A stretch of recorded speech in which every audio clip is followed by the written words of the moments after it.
안녕하십니까, 이형입니다. 안녕하세요. 프리뷰 두 번째 팀 템파베이 레이스 해보도록 하겠습니다. 이것도 예상하지 못한 팀이었어요. 사실 이쯤 되면 콜로라도나 애슬레틱스나 화이삭스가 나와줄 줄 알았는데 템파베이가 나왔습니다. 원래 템파베이는 저희가 초반에 할 생각이 없었는데 김하성 선수가 가면서 초반에 다루는 것도 나쁘지 않겠다라고 생각해서 좀 땡겼습니다. 템파베이가 어떤 팀인지 또 어떤 위치에 있는지 알고 싶다는 분들이 많이 계셔가지고 저희가 두 번째 팀으로 선택을 했고요. 템파베이 잘 알려진 팀이긴 한데 지난해 아셨잖아요. 2023 시즌에는 99승 거뒀던 팀이었는데 지난 시즌에는 5할 승률에 실패를 했습니다. 80승 82패를 하면서 아메리칸 동부지구 4위에 그쳤고요. 메이저리그 전체에서도 20위에 그쳤어요. 타선과 이제 선발 불펜 모두 이제 부상자가 좀 많으면서 썩 좋은 성적을 거두지는 못했습니다. 템파베이가 5할 승률을 넘지 못한 게 2017년 이후 처음이라고 하더라고요. 그만큼 뭐 오랜만에 안 좋은 성적을 기록을 했는데 부상자가 많이 발생을 했고 또 이 초반에 부상자로 인해서 불펜들이 승리를 지키지 못하다 보니까 이 부분 때문에 많이 헤맸던 시즌이었었죠.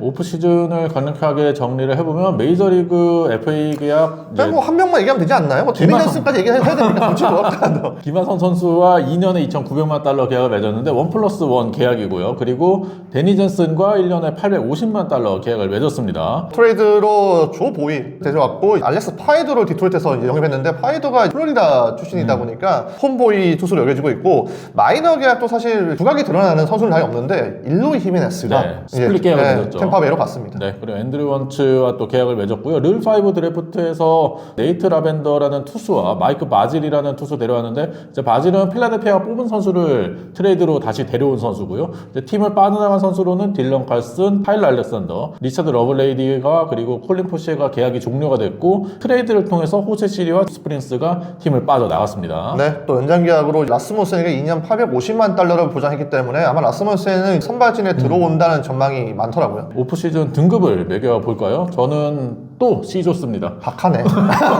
아니 지금 김하성을 데리고 왔는데 C가 나왔다고? 네, 김하성을 데려와서 C 준 거예요. 아, 진짜? 네, 원래 D 주려고 아, 했어요. 물론 김하성 선수 데려오고 이제 허리케인의 피해 때문에 템파베이가 돈을 많이 쓰기는 어렵긴 하지만 이 팀이 보강해야 될 부분이 외야였거든요. 외야 이제 근데 호세실이 내보내면서 데려온 선수가 없었고 그나마 C를 준 것은 김하성 선수와 함께 좀 필요했던 포지션인 포수를 보강했다는 점에서 C를 줬습니다. 저는 산재되어 있는 문제점을 다 해결을 하지 못했다. 그리고 또 임팩트 있는 영입은 사실 없었다. 이렇게 평가를 했고 그렇다고 저는 낮은 등급을 주기에는 템파베이는 원래 이런 팀이었어요. 네, 이런 스탠스를 보여주는 팀이었고 기존의 스탠스대로 이제 가장 취약했던 부분을 그래도 보완을 했다. 그리고 또 김하성을 데리고 왔다는 측면에서 좀 팔이 안으로 굽는 건 맞습니다. 저는 깁니다.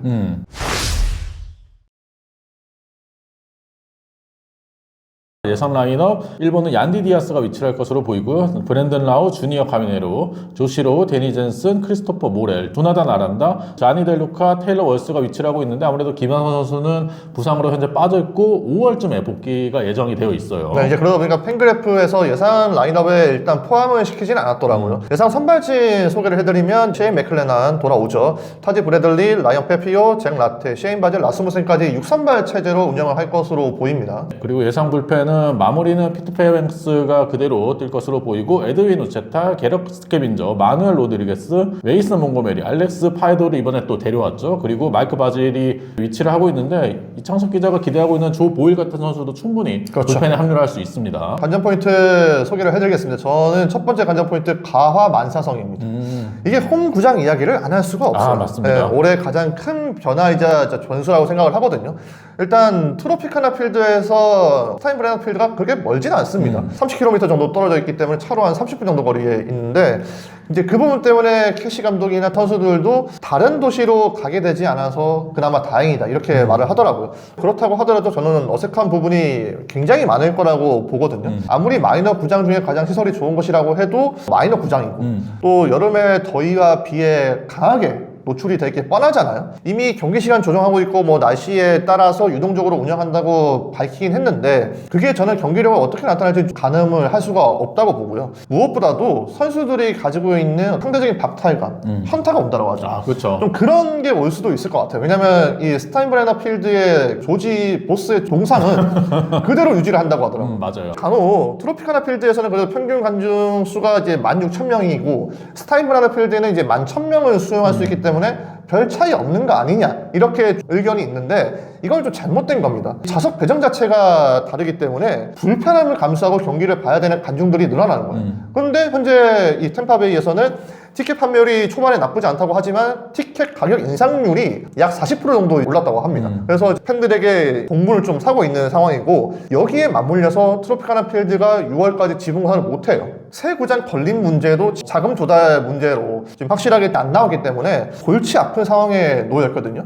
그래서 좀 매번 드리는 말씀이지만 사실 템파베이는 야구 이야기가 좀 주가 돼야 하는 팀이고 또 야구 이야기를 했을 때 그 팀이 가지고 있는 매력을 더 어필할 수 있는 팀인데 이 야구 외적인 구장 문제를 계속해서 이제 해야 되는 상황이 좀 안타까울 따름이지만 빼놓을 수는 없어가지고 저는 첫 번째 관전 포인트로 선정을 해봤습니다. 제 첫 번째 관전 포인트도 비슷한 맥락인데 아무래도 이제 구장 얘기를 안 할 수가 없다 보니까 네. 첫 번째 관전 포인트는 떠돌이 생활입니다. 이제 허리케인의 영향으로 이제 트로피카나 필드를 떠나서 올 시즌에 조지 스타인모레나 필드를 쓰게 됐는데 토론토도 코로나 때 이제 비슷한 그게 있었잖아요. 근데 토론토는 본인들이 트리플 A 팀으로 사용했던 세일러 필드를 썼잖아요. 마이너에서 토론토 선수들이 뛰었던 구장이란 말이에요. 어느 정도 익숙한 선수들이 있습니다. 근데 템파베이는 아예 이제 다른 팀의 마이너리그 구장을 쓰다 보니까 어색함이 더 클 수밖에 없고 어려운 상황에 놓였다라고 볼 수 있는데 에릭 랜더 사장도 불확실성에 맞서서 우리 팀이 더 동기부여가 될 것이다라고 긍정적인 얘기를 했지만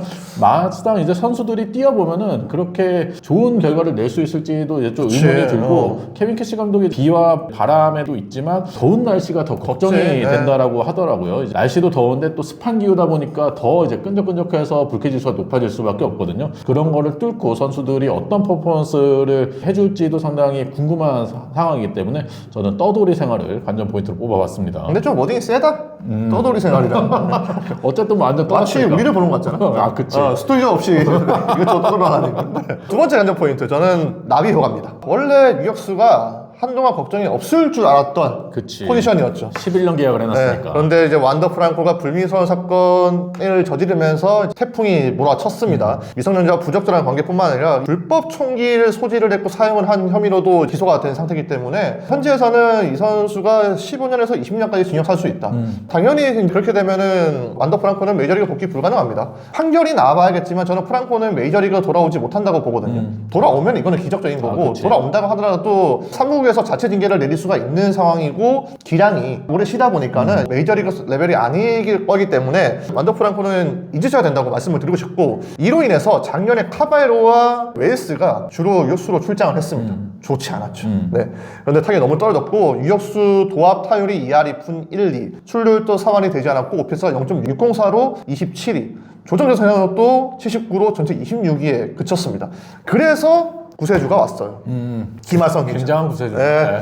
카슨 윌리엄스가 물론 장기적으로 봤을 때는 템파베이의 주변 유격수겠지만은 징검다리 역할을 해줄 수 있는 선수가 김하성이고 저는 이 이해관계가 양측이 잘 맞아떨어졌다고 봅니다. 김하성 입장에서 나쁜 계약이 아니고 또 오히려 샌디에고보다 팀 내 입지가 높아지는 상황이기 때문에 어떤 모습을 보여줄지 궁금해서 두 번째 관전 포인트로 선정을 해봤습니다. 제 두 번째 관전 포인트는 성장입니다. 아무래도 템파베이가 최근에 기조 자체가 뭐 성장이랑 연관이 큰 팀이라고 할 수 있는데 에릭 랜더 사장도 이번에 허리케인의 영향으로 돈을 많이 쓸 수 없는 상황에서 선수들의 발전을 통해서 반등을 할 수 있을 거다라고 기대를 하고 있다라는 얘기를 했거든요. 템파베이가 이번 오프 시즌에 브랜드나와 란디 디아즈를 트레이드 하려고 했지만 일단은 지켰어요. 하지만 트레이드 시장에서 결국에는 또 트레이드할 가능성이 충분히 남아있는 그쵸? 팀이라고 생각하거든요. 그러한 이제 주축 선수들이 트레이드가 됐을 때 그 선수들의 빈자리를 채우는 선수들은 지금 마이너팜에서 성장하고 있는 젊은 선수들이 될 텐데 주니어 카미네로가 올 시즌 주전 3루수를 맡을 것으로 보이고 거기에 지금 마이너에서 기대하고 있는 칼슨 윌리엄스, 브레이든 테일러, 트레 모건, 자비어 에이작, 챈들러 심슨, 브레일러 게레로 이런 선수들 전부 다 이제 타자 유망주거든요. 템파베이가 최근에 보면은 투수 쪽 유망주들이 상당히 강세였는데 올 시즌만 보면은 타자 쪽 유망주들이 탑10 안에서 상당히 많이 위치를 하고 있습니다. 그런 면에 있어서 이 선수들이 이제 잘 성장을 해야만이 공격 쪽에서 세대 교체가 확실하게 이루어질 것이다라고 생각하고요. 김하성 선수가 영입이 됐지만 브랜든 라우가 트레이드가 된다면 김하성 선수가 2루로 가고 칼슨 윌리엄스가 데뷔하는 것도 충분히 그려볼 수 있는 시나리오라고 생각하거든요. 그만큼 템파베이는 젊은 선수들에게 기대를 많이 하고 있는 팀이기 때문에 성장을 관전 포인트로 뽑아봤습니다. 저는 뭐 이기영 위원 두 번째 관전 포인트 듣고 든 드는 생각은 확실히 이 팀은 좀 신데렐라가 나와줘야 돼요. 뭐 당연히 잘해줘야 할 선수들 있죠. 얀디 디아스, 라우, 조시로, 뭐 카미네로 이런 선수들 다 잘해줘야겠지만 템파베이는 항상 저력이 이제 뒷받침이 됐던 게 젊은 선수들 그리고 이름값이 좀 떨어지는 선수들이 전면에 나오게 되면 이 팀은 더 올라서기 때문에 저는 두 번째 관전 포인트 좀 충분히 좀 이해가 되고 있고 또 세 번째 관전 포인트가 대포입니다. 작년에 템파베이 보면 전년 대비 홈런이 너무 많이 줄었어요. 맞아요. 2023년에 230개의 홈런을 친 팀이었는데 작년에 147개 정말 많이 줄었어요. 8개 넘게 빠지면서 이게 전체 세 번째로 적은 홈런을 친 팀이 됐습니다. 23년만 해도 20홈런 타자가 6명이 있었는데 작년에는 브랜든 라우 1명뿐밖에 없었고 여기에 팀 내 홈런 2, 3, 4위가 시리와 파리스 그리고 아르사레나였는데 지금 다 빠져나갔잖아요. 이제 그러면 이걸 좀 채워주는 타자가 올해는 나와줘야 된다. 왜냐면 저는 템파베이 같은 경우에는 타선이 승리에 필요한 최소한의 점수를 뽑아주는 것 그리고 홈런을 통해서 분위기를 끌어올리는 게 중요하다고 생각을 하기 때문에 홈런 타자가 나올 수 있을지가 저는 중요하다고 보거든요. 그래서 조시로 뭐 당연히 올라와 줘야 되고 여기 카미네로 마이너를 시절 때 이제 30개 홈런 친 타자로 돌아와야 되고 또 모렐이 컵스 시절 때는 펀치력을 보여주는 타자였는데 템파베이에서 너무 안 됐어요. 당연히 컵스 시절로 돌아가줘야 되고 아란다가 9월에 그래도 좀 펀치력이 있는 모습을 보여주지 않았습니까? 홈런도 칠 수 있는 선수이기 때문에 이 선수도 잘해줘야 되고 그리고 조커로 일로이가 살아야 됩니다. 어려운 미션이긴 한데 그래도 템파베이라면 이 선수들이 좀 합심을 해서 지난해 좀 바닥을 쳤던 홈런 부분에서는 좀 올라와줘야 한다고 생각을 해서 세 번째 관전 포인트로 대포를 뽑아왔습니다. 제 세 번째 관전 포인트는 부상 방지입니다. 최근 들어서 템파베이가 가장 고전하고 있는 부분이 부상 부분이거든요. 지난 시즌에도 타자 중에서 130경기 이상 뛴 타자가 3명밖에 없었어요. 얀디 디아스, 호세 카바에로, 호세 시리. 나머지 선수들은 부상으로 100경기 정도밖에 뛰지를 못했고 선발진에서도 셰인 맥컬러나는 한 경기도 뛰지 못했고 라스무센은 30이닝도 던지지 못했고요. 스프링스도 33이닝, 셰인 베즈도 14경기 뛰었고 마무리 투수였던 피트 페어뱅스도 50이닝을 채우지 못했거든요. 투타의 주축들이 많은 경기에 출전을 하지 못하다 보니까 경기력이 꾸준히 나오지를 못했습니다. 그쵸. 지난 시즌에 템파베이가 최장 연승이 5연승밖에 되질 않아요. 그것도 딱 한 번밖에 없었습니다. 그만큼 이제 분위기를 이어가지 못하는 모습이었는데 올 시즌에 이제 부상 선수들이 나오지 않으면서 건강하게 쭉 보내야지만이 이제 좋은 흐름을 꾸준히 이어갈 수 있을 거다라고 생각하거든요. 그리고 현재 템파베이의 개막전 로스터에 합류할 선수 중에 부상으로 빠질 선수는 김하성 선수 한 명 정도만 현재 예상되고 주축 있거든요. 선수들을 보면 이 상황을 이제 꾸준히 잘 유지를 하고 김하성 선수도 5월 달에 건강하게 복귀를 해서 건강한 라인업으로 시즌을 치르는 게 가장 중요할 것이라고 생각합니다. 네.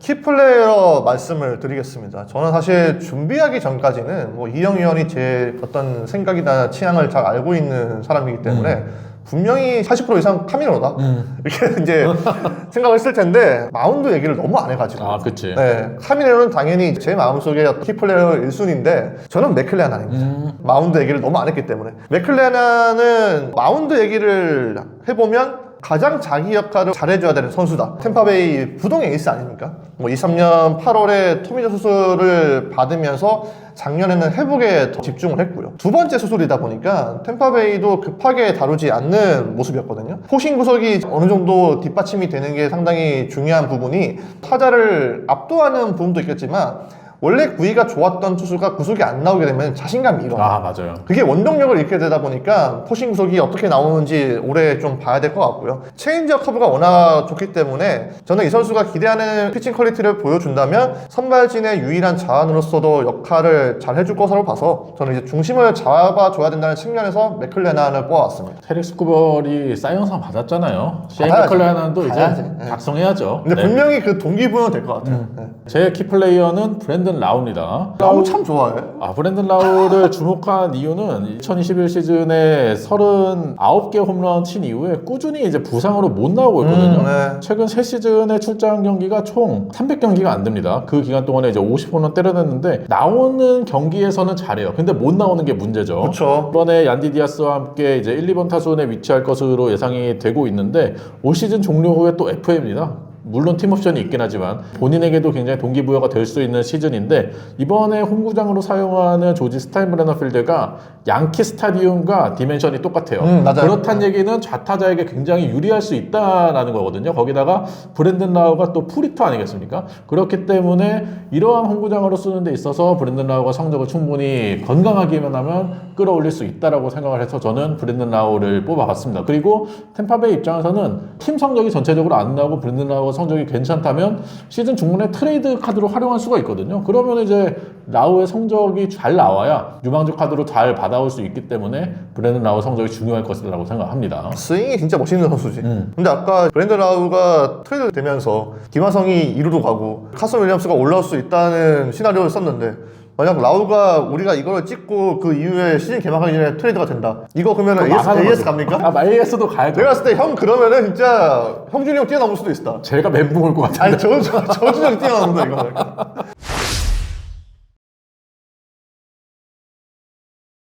최고 최악 시나리오. 제 최고의 시나리오는 편안한 새집 홈 승률 1위입니다. 진짜 중요하다. 네. 네. 아무래도 익숙하지 않은 홈에서 뛰다 보니까 선수들도 초반에 좀 거전할 것으로 예상이 되는데, 그런 거 상관없이 새로운 홈에서 좋은 성적을 거둔다면은 템파베이도 충분히 와일드카드 노려볼 수 있을 거다라고 생각해요. 저는 최고 시나리오는 김하성이 해냈습니다.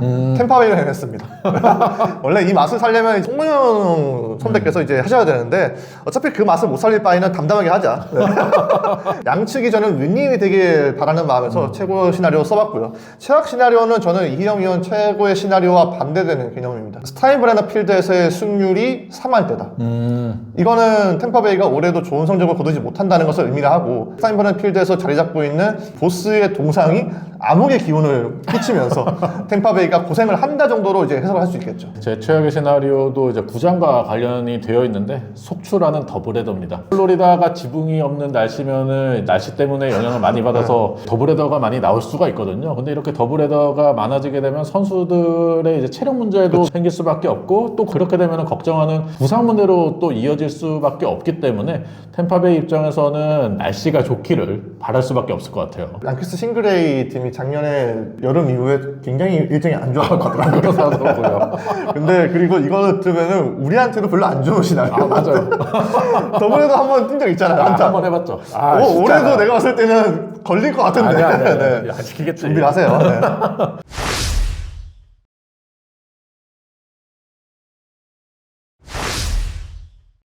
안녕하십니까, 이형입니다. 안녕하세요. 오늘은 프리뷰 13번째 팀이죠. 토론토 블루제이스에 대해서 알아보도록 하겠습니다. 계속 각 지구들 돌아다녔는데 알동으로 왔네요. 오랜만에. 네. 지난 시즌 성적부터 알아보도록 하겠습니다. 2023 시즌에 89승 73패로 포스트 시즌에 진출을 했었던 토론토였는데, 지난 시즌에는 5할 승률도 기록을 하지 못했습니다. 74승 88패를 기록하면서 아메리칸 리그 동부지구 최하위까지 추락을 했어요. 2019년 이후에 첫 루진 시즌이었고 2013년 이후 첫 지구 최하위 시즌이었습니다. 직전 시즌에 플러스였던 요소들이 마이너스가 되면서 오히려 퇴보를 했던 시즌이었습니다. 당연히 뭐 AL 동부에서는 살아남기가 힘든 상황이었었고요. 같은 지구 팀들 간의 맞대결을 제외했을 때는 괜찮아졌는데, 그래도 53승 57패, 승률 5할이 안 되죠. 월별 승률을 봐도 5할을 넘긴 적이 8회밖에 없었기 때문에 승리와 거리가 멀었었고, 여러 조건별 성적도 기대에 미치지 못했던 시즌이었습니다.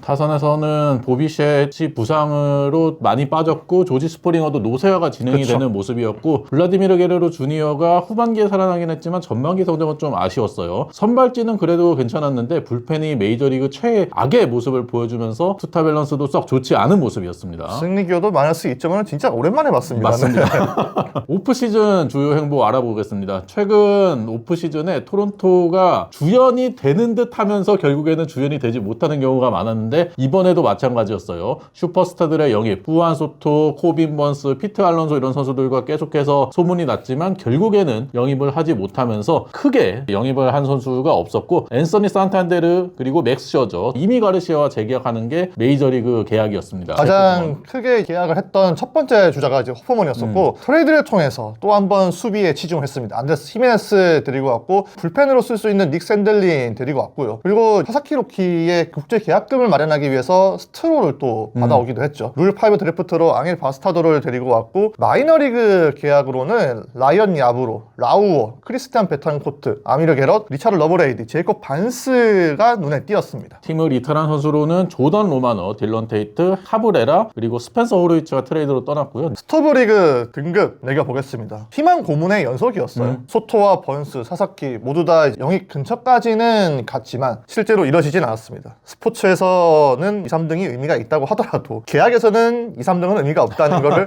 이제 교훈을 일깨워줬던 시간이었었고요. 그 뒤로 산탄데르와 슈어저 그리고 호프먼 선발, 불펜, 타선에 각각 도움을 줄 수 있는 선수들을 영입을 했습니다. 그런데 저는 이 영입으로는 놓친 선수들에 대한 아쉬움을 달래기는 부족하다고 생각을 했고요. 또 한 번 수비에 치중한 영입, 마지막으로 결국에는 불개주와 연장 계약에 합의를 하지 못했다는 부분에서 저는 C 플러스를 매겼습니다. 저도 C를 줬습니다. 토론토의 목표가 슈퍼스타의 영입, 그리고 타자들을 보강, 그리고 불펜 강화, 블라디미르 게레로 주니어의 연장 계약인데 불펜은 강화를 했죠. 제프 호프먼과 닉 샌들린 그리고 이미 가르시아 재계약하면서 불펜은 어느 정도 강화하는 데 성공했지만 나머지 부분에서는 전혀 이루어지지 못했다라는 점을 감안해서 저는 C를 줬습니다.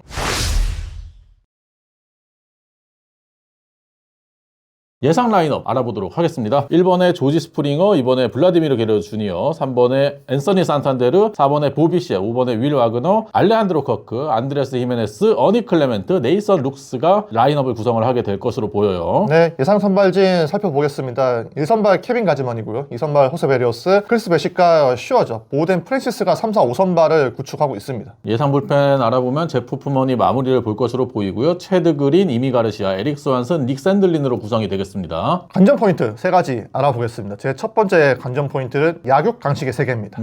최근에 AL 동부는 절대 강자가 없죠. 2020년과 2021년에 템파베이가 연속 지구 우승을 차지하긴 했는데 2020년은 60경기만 했던 단축 시즌이기 때문에 동일선에 두기는 어렵고요. 그러면 2016과 2018년 보스턴의 지구 3연패가 마지막인데 근데 그때는 리빌딩을 했던 팀들이 있었습니다. 특히나 2018년 볼티모어는 115패를 하면서 탱킹을 했던 시즌이었잖아요. 그런데 지금은 모든 팀들이 다 우승에 도전을 하고 있습니다. 패코다 예측 순위를 찾아보니까 최하위가 보스턴인데 보스턴의 예상 승률이 4할 9푼 1이에요. 다른 지구 최하위들에게는 볼 수 없는 기록들이죠. 팬그래프 마찬가지입니다. 지구 우승을 양키스로 예상을 하고 있지만 지구 최하위로 둔 토론토와 템파베이와 단 5승 차이입니다. 그만큼 올해도 AL 동부는 격전지가 될 확률이 높아 보인다는 관측이죠. 지난해 토론토가 같은 지구에서 우위를 점했던 팀이 단 한 팀도 없었습니다. 도합 21승 31패로 여기서 마이너스 10이나 당했어요. 그리고 2023 시즌에도 우위를 점했던 팀이 없었고 마찬가지로 5할 승률에 마이너스 10승. 전혀 AL 동부에서 경쟁력을 보여주지 못하고 있다 보니까 토론토가 성적이 좋아질 수가 없습니다. 2023년부터 이 같은 지구 팀과의 맞대결을 13게임으로 줄었다고 하더라도 여전히 토론토는 어려움을 겪고 있는 상황이고요. AL 동부가 올해도 강한 자만이 살아남는 지구가 될 텐데 그러면 토론토가 지금처럼 밀리면 안 되겠죠. 작년에 AL 동부 팀들을 상대로 했던 성적들을 찾아보면 블라디미르 게레로 주니어를 제외했을 때 나머지 타들의 성적이 신통치가 않았습니다. 특히나 선발진에서는 1선발 케빈 가즈먼이 AL 동부 팀을 상대로 11경기 나와서 ERA가 5.77에 불과했어요. 이 부분이 저는 반드시 개선이 돼야 된다고 보기 때문에 첫 번째 관전 포인트로 선정을 해봤습니다. 제 첫 번째 관전 포인트는 2세볼의 끝입니다. 2019년 블라디미르 게레로 주니어, 보비 셋, 케반 비지오가 동시에 데뷔를 했었죠. 그렇죠. 케반 비지오는 지난 시즌 중반에 부진으로 인해서 팀을 이미 떠났고 올 시즌 블라디미르 게레로 주니어와 보비 셋이 끝나고 FA가 됩니다. 블라디미르 게레로 주니어와 오프 시즌에 꾸준히 협상을 했는데 스프링 트레이닝 첫 훈련까지 협상을 그렇죠. 한다라고 했었잖아요. 근데 결국에는 협상이 결렬이 됐어요. 입장 차이가 꽤 컸던 것으로 보이고요. 로스 에킨스 단장은 최선을 다해서 대화를 해봤지만 실패를 했다라고 했지만 게레로 쪽에서는 한 번도 이제 입장이 좁혀지지 않았다라는 식으로 얘기를 했거든요. 근데 이 두 선수들과 연장 계약에 합의할 가능성이 상당히 적어 보이는 게 보비셋은 지난 시즌 트레이드 때문에 이미 마음이 상했고 얼굴을 붉혔죠. 게레로 같은 경우에도 2019년에 서비스 타임 조정 때문에 늦게 데뷔했고 지난 시즌 앞두고 연봉 조정 청문회까지 갔고 이번에 또 연장 계약까지 깨지면서 토론토랑은 건널 수 없는 강을 건넌 것으로 보이거든요. 이 선수들은 다 떠나갈 것이 거의 확실시 되고 있습니다. 그러니까 이번 시즌이 이세볼의 마지막 시즌이 될 것으로 보이고요. 2019년부터 2024 시즌까지 6시즌 동안에 포스트 시즌 3번 갔는데 전부 다 와일드카드 탈락했습니다. 그쵸. 그것도 한 번도 이기지 못했어요. 6전 전패를 당했는데 2세볼 동안에 아무런 성과를 거두질 못했거든요. 그렇기 때문에 2세볼의 종료와 함께 로스 애킨스 단장, 마크 샤파이로 사장의 체제도 올 시즌 성적이 안 좋다면 끝날 수도 있거든요. 토론토가 한 시대가 끝나간다라는 생각이 들어서 관전 포인트로 뽑아봤습니다. 선수뿐만 아니라 수뇌부까지 다 보내버리는 이형 인연의 첫 번째 관전 포인트였네요. 제 두 번째 관전 포인트는 불펜진 재건입니다. 작년 토론토의 시즌을 망친 주범이죠. 불펜 ERA가 4.82 리그 최하였습니다. FIP 4.84도 리그 최하였고요. 불펜진의 승리 기여도가 마이너스 2.5가 2018년 마이애미 처음이에요. 그만큼 오랜만에 나왔고 사실 마이애미는 그때는 리빌딩에 있었던 시즌이었지만 토론토는 우승에 도전했던 시즌이기 때문에 나오면 안 되는 수치였죠. 심지어 토론토의 불펜은 선발진이 이닝 소화를 충분히 해준 덕분에 이닝 관리가 어느 정도 이루어진 상태였는데 퀄리티가 매우 안 좋았습니다. 마무리 로마노가 극도로 부진하면서 운영이 어려웠던 거는 사실이지만 그 로마노를 대신할 대체자들이 나오지 않았다는 점, 변명의 여지가 없다고 생각을 하거든요. 여기에 그나마 버텨줬던 이미 가르시아도 팔꿈치 부상 때문에 좋지 않았었고, 그러면서 불펜진이 초토화가 됐습니다. 올해 일단 새로운 마무리를 구해왔어요. 제프 호프먼을 영입을 했죠. 지난 2년간의 ERA가 2.28, 순수 피칭 능력을 알 수 있는 FIP도 2.54, 82년 이상 던진 불펜 투수 가운데 4위에 해당했습니다. 비록 8월 이후 포스트 시즌 포함해서 25게임 ERA가 7.06으로 매우 좋지 않았지만 뛰어난 투수를 데려온 건 사실이거든요. 그래서 과연 호프먼이 풀타임 마무리를 잘 맡아줄 수 있을지가 관건으로 생각이 되고요. 여기에 이제 새롭게 합류한 샌들링 같은 경우에도 사이드암으로서 불펜의 다양성을 키워줘야 됩니다. 이미 가르시아, 체드 그린 또 중요한 선수지만은 작년처럼 새로운 투수 발굴에 실패를 하면 안 되기 때문에 새로운 투수를 키워내는 작업이 병행이 돼야 불펜진을 재건할 수 있다고 생각을 해서 관전 포인트로 뽑아왔습니다. 제 두 번째 관전 포인트는 선발진 괜찮을까입니다. 불펜은 지난 시즌에 굉장한 문제였는데 일단 오프 시즌에 보강을 했거든요. 하지만 선발진에는 맥셔저 한 명 보강을 하는데 그쳤어요. 올 시즌에 에이스인 케빈 가즈먼이 34살 시즌입니다. 근데 2021년부터 지난 시즌까지 메이저리그 이닝 최다 6위였어요. 그리고 포심의 구속이 점점 더 떨어지고 있는 상황이거든요. 게다가 스플리터가 주목이 있는데 헛스윙률도 지난 시즌에 이전 시즌에 비해서 거의 10%가량 떨어지는 모습이었습니다. 크리스 베시도 올 시즌 36살 시즌인데 2021년부터 이닝이 메이저리그 최다 11위, 그리고 싱커의 구속은 예년과 크게 차이는 없었지만 지난 시즌에 제구에서 다소 좀 어려움을 겪는 모습이었거든요. 그리고 하드히트 비율도 최근 3시즌 동안 증가하는 모습이 나오고 있고, 호세 베리오스는 뭐 앞선 두 선수보다 어리긴 해요. 올해 31살인데 앞선 선수들보다 더 많은 이닝을 2021년 이후에 던졌습니다. 메이저리그 최다 5위를 기록을 했고요. 이 선수가 지난 시즌에 평균 자책점이 3.60이었거든요. 근데 FIP가 4.72였습니다. 규정 이닝을 채운 58명 가운데 55위에 불과했어요. 그리고 9이닝당 탈삼진도 7.2개, 커리어 최저를 기록을 했거든요. 이 3명의 선수도 하향세가 보이고 있는데다가 맥시어저 올해 44살 시즌입니다. 지난 시즌에 허리, 어깨, 햄스트링 부상으로 8시즌밖에 뛰지를 못했는데 과연 올 시즌은 얼마나 이닝 소화를 해줄지가 궁금하고요. 1번부터 4번까지 누적 이닝이 상당히 많고 노쇠화가 진행 중인 것 같고 이미 나이가 많은 선수도 있다 보니까 지난 시즌 막판에 좋은 모습을 보여줬던 보덴 프랜시스 같은 선수들이 선발진에서 같이 이닝을 많이 소화해주는 모습이 나와줘야 되고, 지난 시즌에 휴스턴에서 데려온 제이크 블로스, 알렉 마노아나 리키 티더맨 이런 선수들도 후반기에 복귀해서 좋은 모습을 보여줘야 될 것으로 예상이 되고, 지난 시즌에 드래프트로 뽑았던 트레이 예세비지 같은 경우에도 빠르면 올 시즌에 데뷔할 수도 있다는 얘기가 나오고 있거든요. 이런 젊은 선발진들이 나이를 먹어가고 있는 선발진들의 이닝 부담을 덜어주는 게 중요할 것이라고 생각을 해서 관전 포인트로 뽑아봤어요. 뭔가 계속 보내버린다는 기분이 드는 건 느낌 때문이겠죠. 네. 세 번째 관전 포인트는 마지막 선물입니다. 게러리 이야기죠. 장계약 데드라인까지 합의를 하지 못했다는 걸 이희영 위원이 앞서 설명을 했습니다. 게러리 입장에서는 그들이 정한 금액이 있고 나는 나만의 금액이 있다. 이렇게 말을 하면서 비즈니스라고 결론을 내렸더라고요. 게러리 본인이 시장에서의 가치를 잘 파악하고 있을 거예요. 오타니와 소토를 보면서 본인도 천문학적인 계약 금액을 따낼 수 있다라고 생각을 한 것 같은데, 사실 그 두 선수에 비해서 게레로의 현재 위치는 스타성과 실력 모두 다 떨어집니다. 2021년에 게레로 주니어가 MVP 2위에 올랐지만 그 이후에는 유망주 시절의 기대치를 충족한 적이 없었기 때문에 작년 후반기 후반기 때 폭발력이 올해 꾸준하게 나와주는 게 중요하다고 보거든요. 저는 실제로 게레로 주니어가 연장 계약에 합의하지 못하길 바란다라고 했잖아요. 왜냐면 잔류를 하게 되면 게레로 주니어의 진짜 포텐셜을 확인할 수 있는 시간이 없을 것 같거든요. 그런데 다행인지 모르겠지만 양측이 연장 계약에 합의하지 못하면서 게레로 주니어는 이번 시즌에 대한 의혹이 정말 불타오르고 있을 겁니다. 그래서 저는 이 궁금증이 올해 좀 풀릴 것으로 기대를 하고 있고요. 토론토는 게레로가 잘해서 팀의 우승까지 이끈다면은 가장 좋은 시나리오일 겁니다. 그런데 토론토가 포스트 시즌에 멀어진다고 하더라도 그럼 팔아야겠죠.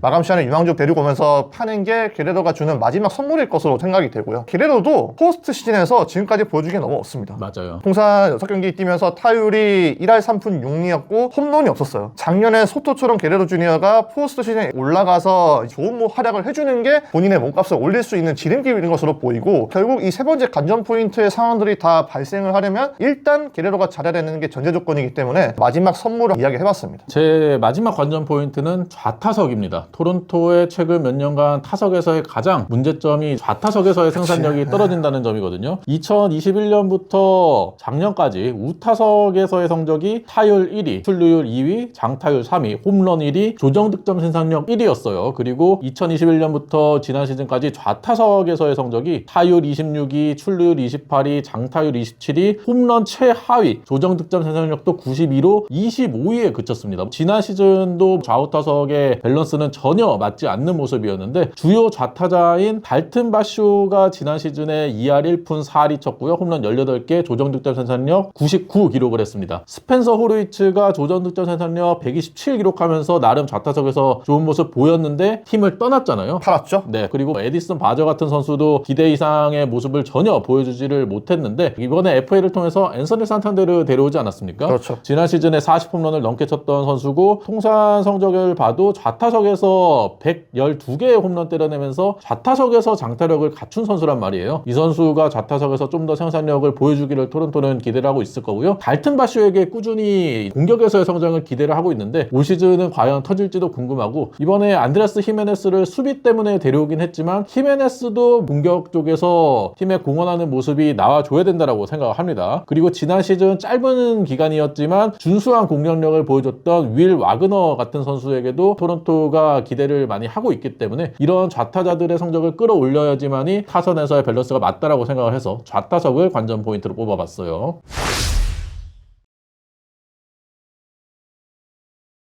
키플레이어 알아보겠습니다. 제 키플레이어는 보 비셋입니다. 팀의 핵심 선수들이 추가됐는데 저는 여전히 기존의 코어들이 가장 중요한 시즌일 것 같아요. 그렇죠. 작년에 비셋이 데뷔 이후에 최악의 시즌을 보냈습니다. 종아리와 중지 골절상이 있었다고 하더라도 81게임에서 타율이 2할 2푼 5리였고 OPS가 0.598이었어요. 비셋 같은 경우에는 출루 자체도 타격의 의지를 많이 하다 보니까 그 비중이 떨어지자마자 출루율이 2할 7푼 7리로 크게 낮아졌습니다. 비셋 같은 스타일이 타격감이 떨어졌을 때 얼마나 망가질 수 있는지를 잘 보여준 시즌이었거든요. 설상가상 팀하고 대립하는 모습까지 보여주면서 정신적으로도 굉장히 힘든 시즌이었죠. 작년에 본인이 진단을 하기를 타격에서의 리듬과 스윙 궤적 모두 좋지 않았다고 자평을 하더라고요. 또 타석에서 타격을 해야 되는데 너무 안타를 쫓다 보니까는 결과가 더 나빴던 것 같다, 이렇게 말을 했었는데요. 그걸 이제 올해는 바로 잡을 계획이고, 본인이 밑바닥으로 떨어지는 시간이 있었지만 그 시간 동안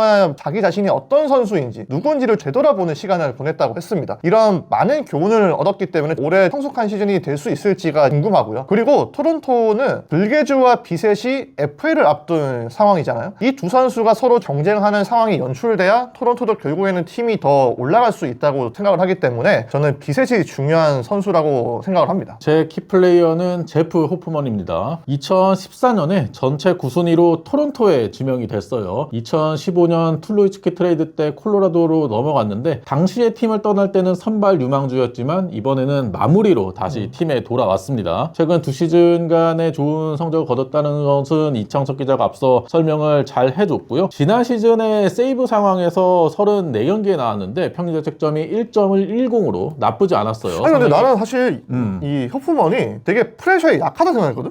근데 의외로 좋더라. 저도 찾아보고 깜짝 놀랐습니다. 이번에 3년 3,300만 달러 계약을 맺으면서 시즌에서 연평균 $10,000,000가 넘는 계약을 따냈잖아요. 그만큼 본인도 압박감을 많이 느낄 수 있는 상황이었는데 지난 시즌부터 마무리 역할을 하고 싶다라는 열망이 상당히 컸다라고 얘기를 했고요. 이번에 마무리 역할을 맡으면서 동기부여가 잘 되어 있다라고 자신감을 내비쳤어요. 근데 이 선수가 토론토와 계약하기 전에 볼티모어와 애틀랜타에서 신체 검사에서 그쵸. 떨어졌잖아요. 그러다 보니까 이제 건강에 대한 우려가 있는데 이런 건강에 대한 우려를 불식을 시키면서 토론토의 뒷문을 잘 지켜줄 수 있을지도 궁금해서 제프 호프먼을 키플레이어로 뽑아봤습니다. 애틀랜타에 이글레시아스가 못하고 호프먼이 잘해버리면 어떻게 됩니까? 아, 제 속이 썩어 들어가는 거죠.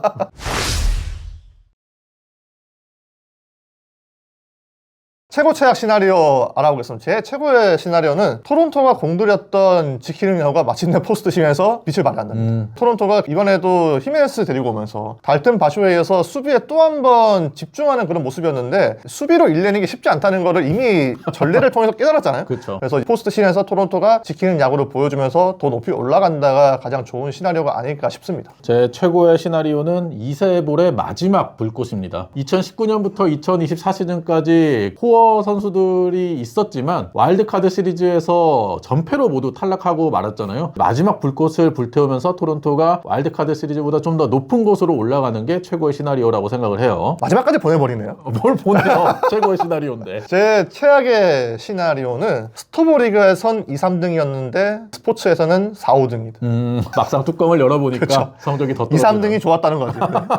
제 최악의 시나리오는 이창섭 기자의 최고의 시나리오랑 좀 반대되는데 여전히 불안한 뒷문입니다. 뒷문을 많이 보강을 했음에도 불구하고 전혀 개선이 되지 않는 모습이 나온다면 토론토가 공들인 것이 모두 무너지는 시즌이 될 거라고 생각을 해서 최악의 시나리오로 뽑아봤어요. 네, 이상 호프먼을 퇴짜 놓은 애틀랜타 팬의 입장이었습니다.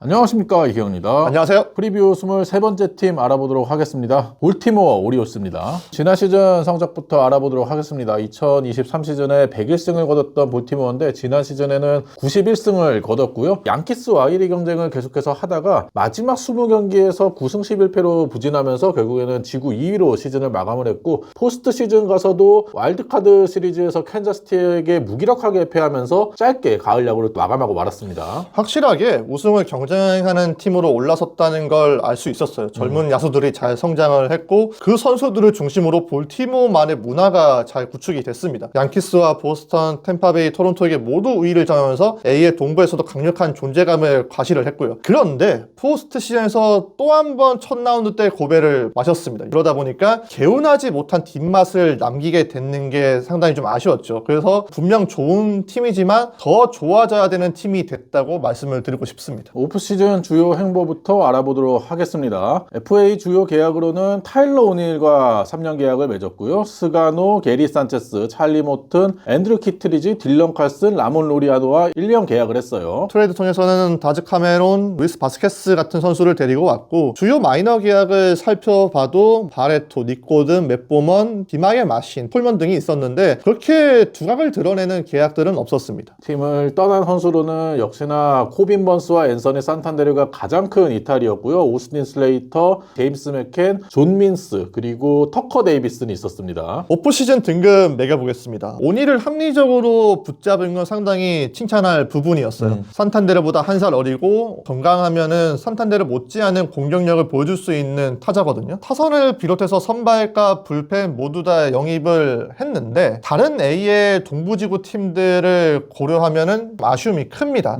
특히 에이스급 투수를 데려오지 못한 점이 눈에 띄게 차이가 나요. 보스턴은 크로셰를 데리고 왔고 양키스는 맥스 프리드, 템파베이는 에이스 맥클레난이 복귀를 하잖아요. 그런 측면에서 볼티모어는 오히려 코빈 번스를 떠나보내는 팀이 됐는데 모튼과 스가노가 몇 년 더 젊었더라면 더 높은 등급을 줬을 듯한데 그게 아니기 때문에 C+를 줬습니다. 저는 B를 줬습니다. 산탄데르의 공백은 타일러 오닐, 딜런 칼슨, 라몬 로리아노로 메웠고 코빈 번스의 공백은 물론 메우기 어렵지만 스가노 카노와 찰리 모튼을 영입을 하면서 그래도 선발 뎁스를 채워놨거든요. 백업 포수로서도 산체스를 영입을 했고 지난 시즌 불안했던 불펜도 펠릭스 바티스타가 토미존에서 복귀하고 앤드류 키트리지도 계약을 했어요. 선수를 풍족하게 데려온 볼티모어긴 하지만 뭔가 꽝 대신 닭, 플랜 B라는 느낌을 지울 수가 없어가지고 B를 줬습니다. 근데 너무 후한 거 아니에요 요새? 리지 개선을 하니까 형수한테 혼났어? 아니요, 애틀랜타를 지금 벼르고 아 있기 때문에. 그렇구나.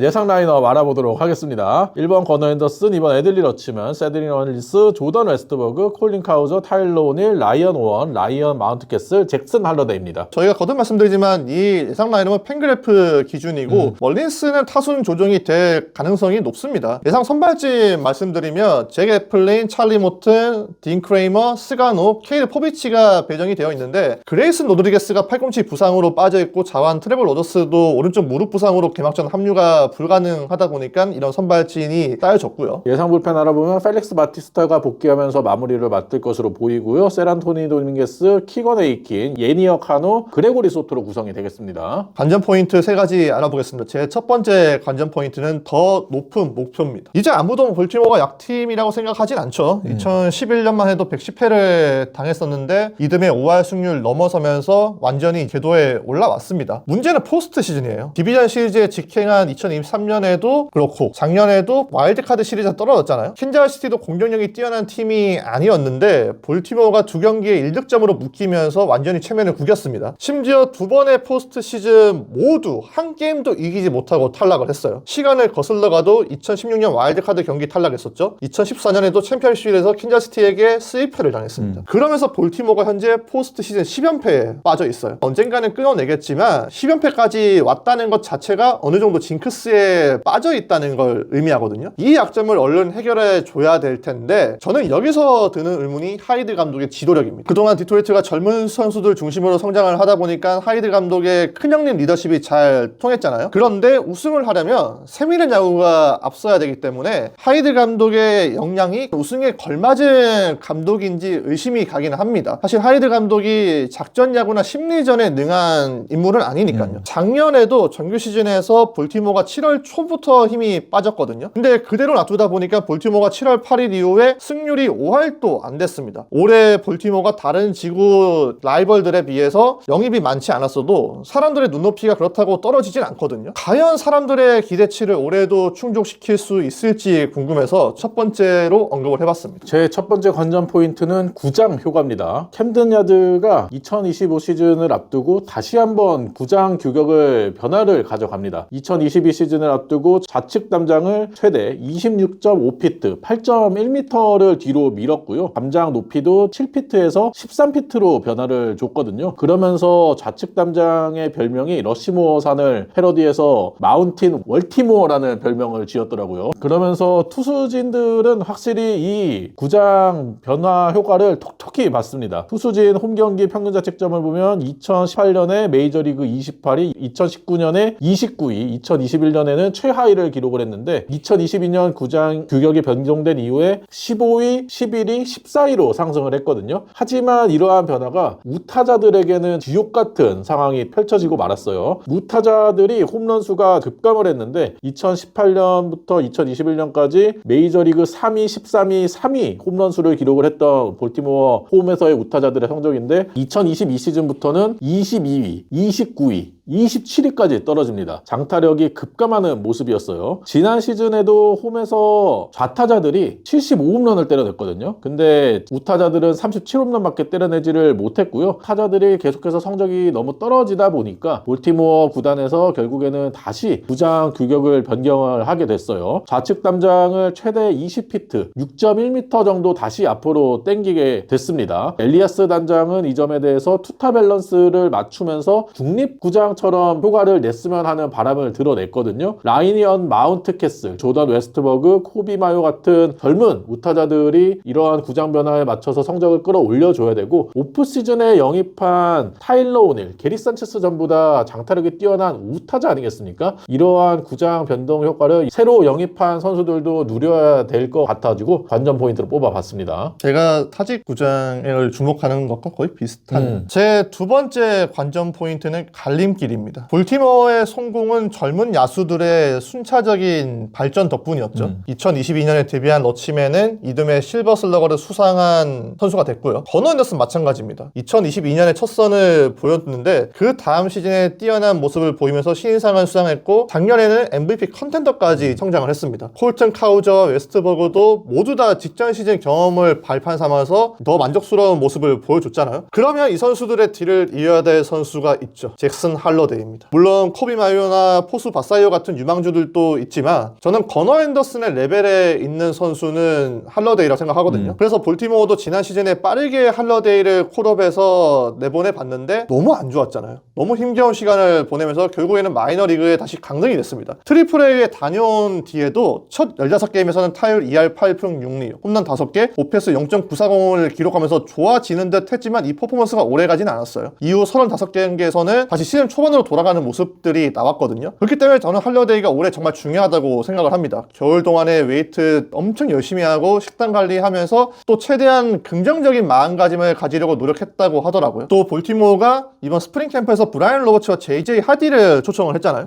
로버츠가 유격수에서 2루수로 전환한 선수였는데 그 경력이 할러데이하고 비슷합니다. 그러면서 로버츠가 할러데이에게 2루 수비 시에 푸더크 팁을 전수를 했다고 하더라고요. 그걸 또 할러데이가 굉장히 빠르게 습득을 하면서 놀라움을 안겨줬다고 전해지더라고요. 운동 능력이나 잠재력 그리고 동료들도 하나같이 할러데이의 재능을 칭찬을 하고 있는데 이번 시즌이 할러데이의 커리어 갈림길이라고 내다보고 있잖아요. 그리고 할러데이가 도약해야 볼티모어도 현재의 분위기를 이어갈 수 있다고 보기 때문에 관전 포인트로 소개를 해봤습니다. 제 두 번째 관전 포인트는 에이스를 찾아랍니다. 지난 시즌 코빈 번스가 확실한 에이스 역할을 해줬는데 코빈 번스가 떠나면서 에이스 카드가 사라진 볼티모어예요. 물론 볼티모어도 코빈 번스를 잡기 위해서 오프시즌에 최선을 다해봤지만 결국에는 실패를 했고요. 그러면서 잭 애플린과 찰리 모튼이 1, 2선발로 예상이 되고 있습니다. 애플린 같은 경우에는 지난 시즌 볼티모어에서 나름 성적이 괜찮았어요. 템파베이에서는 4점대 평균자책점 기록했지만 볼티모어 와서는 2점대 평균자책점 기록하면서 성적이 좋아지는 모습이 있었고 안정된 제구를 통해서 많은 이닝을 소화할 수 있는 선수긴 하지만 컨텐더 팀에 어울리는 1선발의 구위를 가진 선수인가? 이거는 의문이 있고 최근 몇 시즌 동안 애플린도 부상으로 신음하는 시간이 꽤 많았거든요. 이런 점도 우려가 됩니다. 그리고 2선발인 찰리 모트는 올 시즌에 41살 시즌입니다. 최근 들어서 빠른 공구 속도 점점 줄어들고 있고 주목이라고 할 수 있는 커브의 위력도 점점 감소를 하고 있거든요.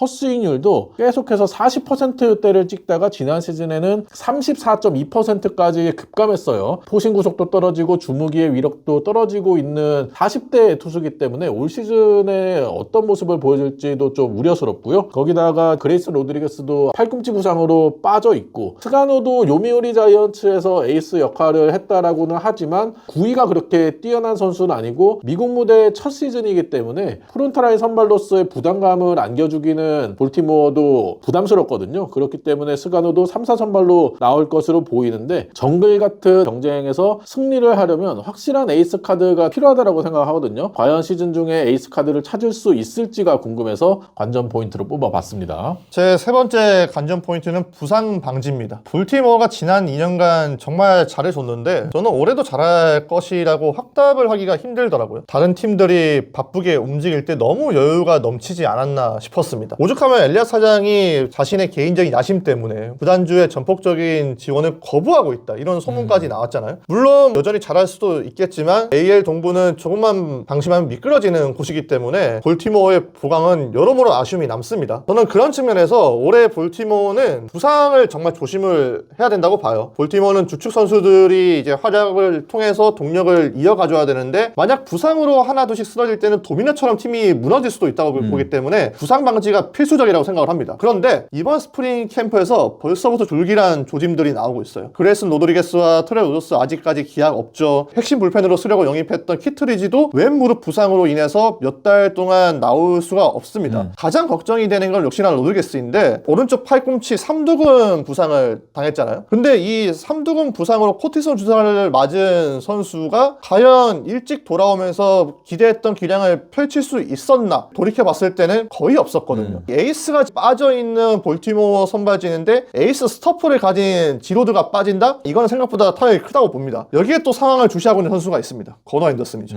건어 앤더슨 최근에 오른쪽 몇 골이 좋지 않으면서 경기에 나오지 못하고 있습니다. 본인은 계속해서 호전되고 있고 다행히 훈련은 재개를 했는데 이런 소식들이 벌써부터 전해지고 있다는 점이 올해 볼티모어가 가장 좀 각별히 신경을 써야 될 부분을 예고하고 있는 게 아닌가 싶었고요. 또 젊은 선수들이 많기 때문에 자칫 의욕이 넘치는 플레이가 부상으로 직결될 수도 있잖아요. 이런 부분도 팀 차원에서 조심을 시켜야 된다는 부분에서 세 번째 관전 포인트로 말을 해봤습니다. 제 마지막 관전 포인트는 반등입니다. 애들리 러치먼이 지난 시즌 첫 77경기에서는 정말 엄청난 활약을 했거든요. 하지만 6월 말에 손에 파울 타구를 맞은 이후부터는 성적이 급하락했고 결국에는 포스트 시즌에도 아무것도 하지 못하고 무기력한 모습이 나왔는데 코디 애쉬 타격 코치도 지난 시즌 후반기 부진으로 인해서 러치먼이 많은 걸 배우는 시간이었다라고 얘기를 했습니다. 그리고 오프 시즌에도 타격폼을 조정을 하면서 최근에 타격감이 아주 좋은 모습의 애들리 러치먼이고요. 러치먼과 함께 예상 라인업에서 중심 타선을 이루게 되는 세드릭 멀린스 같은 경우에도 2021 시즌 30-30 기록한 이후에 꾸준히 성적이 떨어지고 있고 지난 시즌에는 OPS가 커리어 최저 수치를 기록을 했거든요. 올 시즌 종료 후에 FA가 되는 선수이기 때문에 반드시 성적을 끌어올려야 되고요. 라이언 마운트캐슬도 2021년 볼티모어 신인 역대 최다 홈런인 33개 홈런 친 이후에 꾸준히 홈런 수가 감소를 하고 있거든요. 좌측 담장이 앞으로 당겨지는 캠든 야지이기 때문에 마운트캐슬의 홈런수 증가도 기대를 해봐야 되는데 코비 마요와 사무엘 바살로가 1루 쪽도 훈련을 하고 있지 않습니까? 마운트캐슬이 올 시즌에 반등하지 못하면 로스터에서 자리를 잃으면서 트레이드될 가능성도 있기 때문에 올 시즌 다시 장타력을 끌어올려줄 필요가 있겠고요. 이 선수에게 반등이라는 표현을 쓰는 게 맞나 싶긴 한데 잭슨 할러데이도 트리플 A에서의 기대감에 비해서 지난 시즌 메이저리그에서 성적이 너무나 좋지를 못했잖아요. 특히 메이저리그 올라왔을 때 본인의 기대치가 워낙 크다 보니까 조급함이 느껴졌거든요. 하지만 이번 시범 경기 기간 동안에 빅리그에서 경험을 해봤기 때문에 좀 더 편안함을 느끼고 있다라고 얘기를 했거든요. 그렇기 때문에 마이너에서 보여줬던 침착한 모습을 빅리그에서 다시 보여주기를 기대를 하고 있습니다. 코빈 번스가 빠져나가면서 투수진 사정이 더 안 좋아진 볼티모어거든요. 그렇기 때문에 약해진 투수진을 공격력으로 커버를 해야 된다라고 생각을 해서 이 타선의 선수들이 반등을 해야 된다 관전 포인트로 뽑아봤습니다.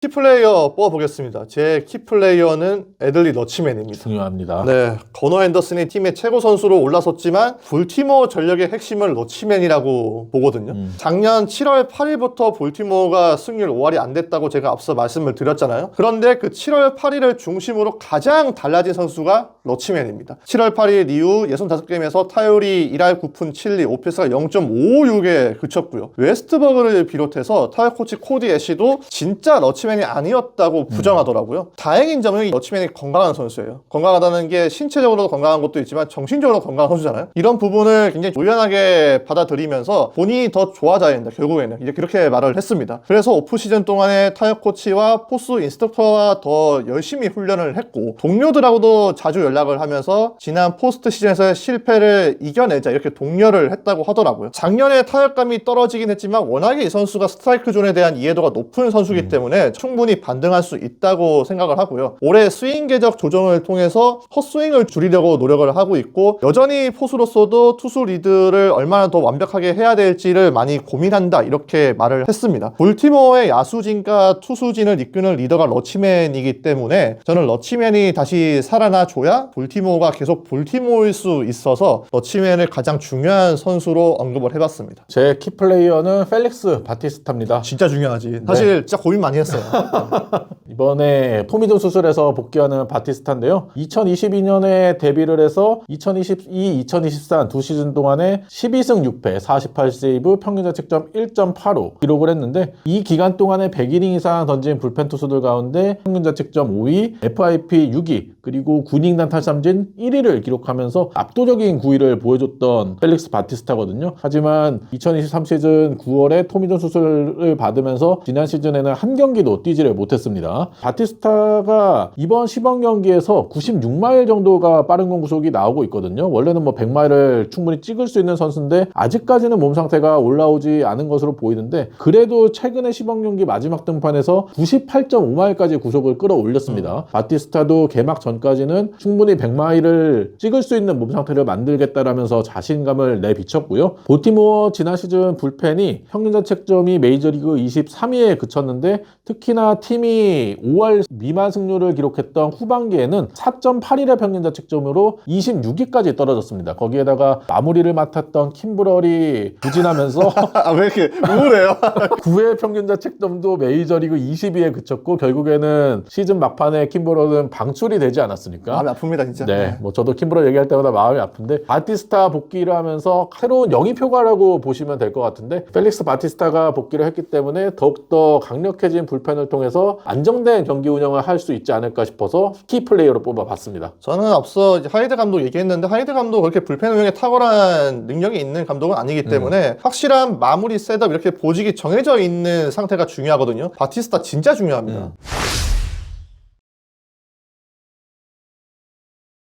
최고 최악 시나리오 알아보겠습니다. 제 최고의 시나리오는 시즌 중에 딜런 시즈와 샌디 알칸타라를 모두 데려옵니다. 에이스가 없는 팀이기 그렇죠. 때문에 네. 한 명만 데려오는 건 아니에요. 둘 다 데리고 와서 선발진에 박아두는 거죠. 유망주 카드가 또 많은 볼티모어이기 그렇죠. 때문에 충분히 가능할 것이라고 생각하고요. 저의 최고의 시나리오는 압도적인 아메리칸 동부지구의 지배자입니다. 지난 시즌에도 볼티모어가 아메리칸 리그 동부팀들 상대로 전부 다 위닝 시즌 만들어냈잖아요. 올 시즌에는 더 압도적인 모습 보이면서 2위와의 승차가 더욱더 많이 나는 1위를 한 게 최고의 시나리오라고 생각합니다. 제 최악의 시나리오는 AL 동부지구 4위입니다. 방심하면 그냥 미끄러지는 겁니다. 그만큼 AL 동부의 매운맛을 본다는 의미입니다. 제 최악의 시나리오도 비슷한데 가을 야구 문턱에도 가지 못한답니다. 최근에 빠르게 가을 야구 무대에서 사라졌던 볼티모어인데 아예 가을 야구에 가지도 못한다면 최악의 시나리오라고 생각해요.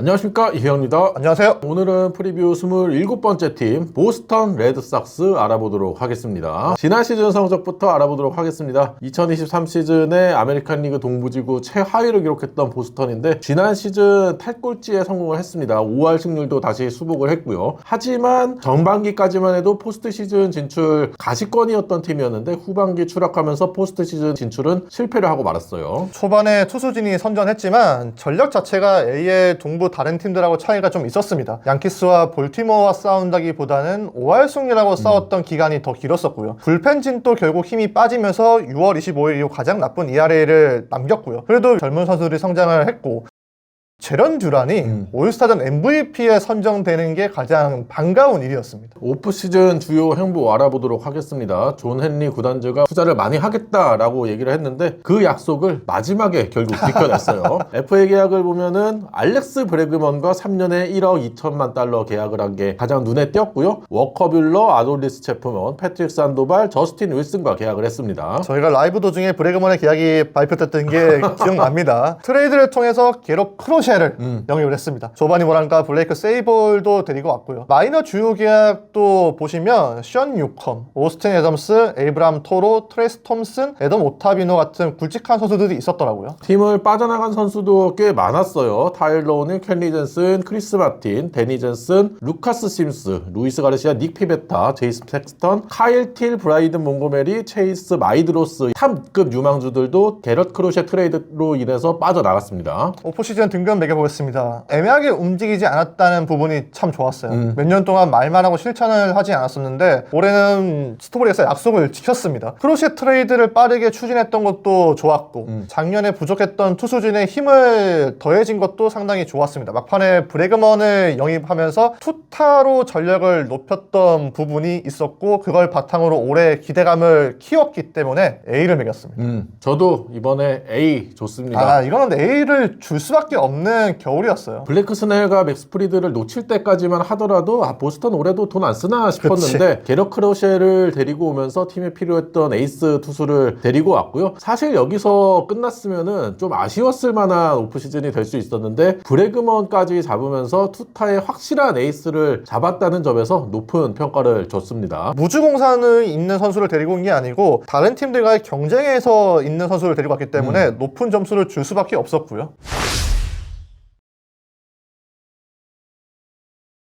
예상 라인업 알아보도록 하겠습니다. 1번에 제런 듀란, 라파엘 데버스, 알렉스 브래그먼, 트리스턴 카사스, 트레버 스토리, 윌라이 어브레유, 코너웡, 데이빗 해밀턴, 세단 라파엘라입니다. 예상 선발진을 보시면 이게 팬그래프는 부상으로 빠져있는 선수를 제외를 하다 보니까 크로셰와 하우크, 워커빌러는 그대로 들어오는데 베이어와 커터 크로포드가 빠져있거든요. 이제 그러다 보니까 킴 프리스터와 리차드 피츠가 이름이 올라와 있습니다. 예상 불펜 알아보면 마무리로 아롤디스 체프먼이 유력하다는 얘기가 나왔고요. 리암 핸드릭스, 저스틴 슬레이튼, 게럿 위틀락, 그리고 그렉 와이저트로 불펜이 구성되겠습니다. 관전 포인트 3가지 알아보겠습니다. 제 첫 번째 관전 포인트는 달라진 구위입니다. 작년 보스턴 피칭 전략 중에 하나가 포심을 최소화해서 던지자는 전략이었잖아요. 무작정 토심을 던지지 말자는 입장은 아니었지만 구속이나 회전수 또 수직 무먼트가 부족한 포심은 가급적 피하자는 입장이었는데 실제로 그 전략이 시즌 초반에는 통하는 모습이 있었습니다. 그런데 시간이 지날수록 결국 성적이 안 좋아졌죠. 전략 자체가 떨어졌기 때문에 전략으로 다 커버하는 건 한계가 있었고요. 그래서 올해 포심 구위가 좋은 투수들을 대거 수집을 했습니다. 마무리를 맡을 것으로 보이는 체프먼은 구속의 역사를 쓴 투수죠. 작년에 포심 평균 구속이 좀 떨어졌지만 그게 97.8마일이었어요. 싱커 평균 구속은 99.8마일이 나왔고요.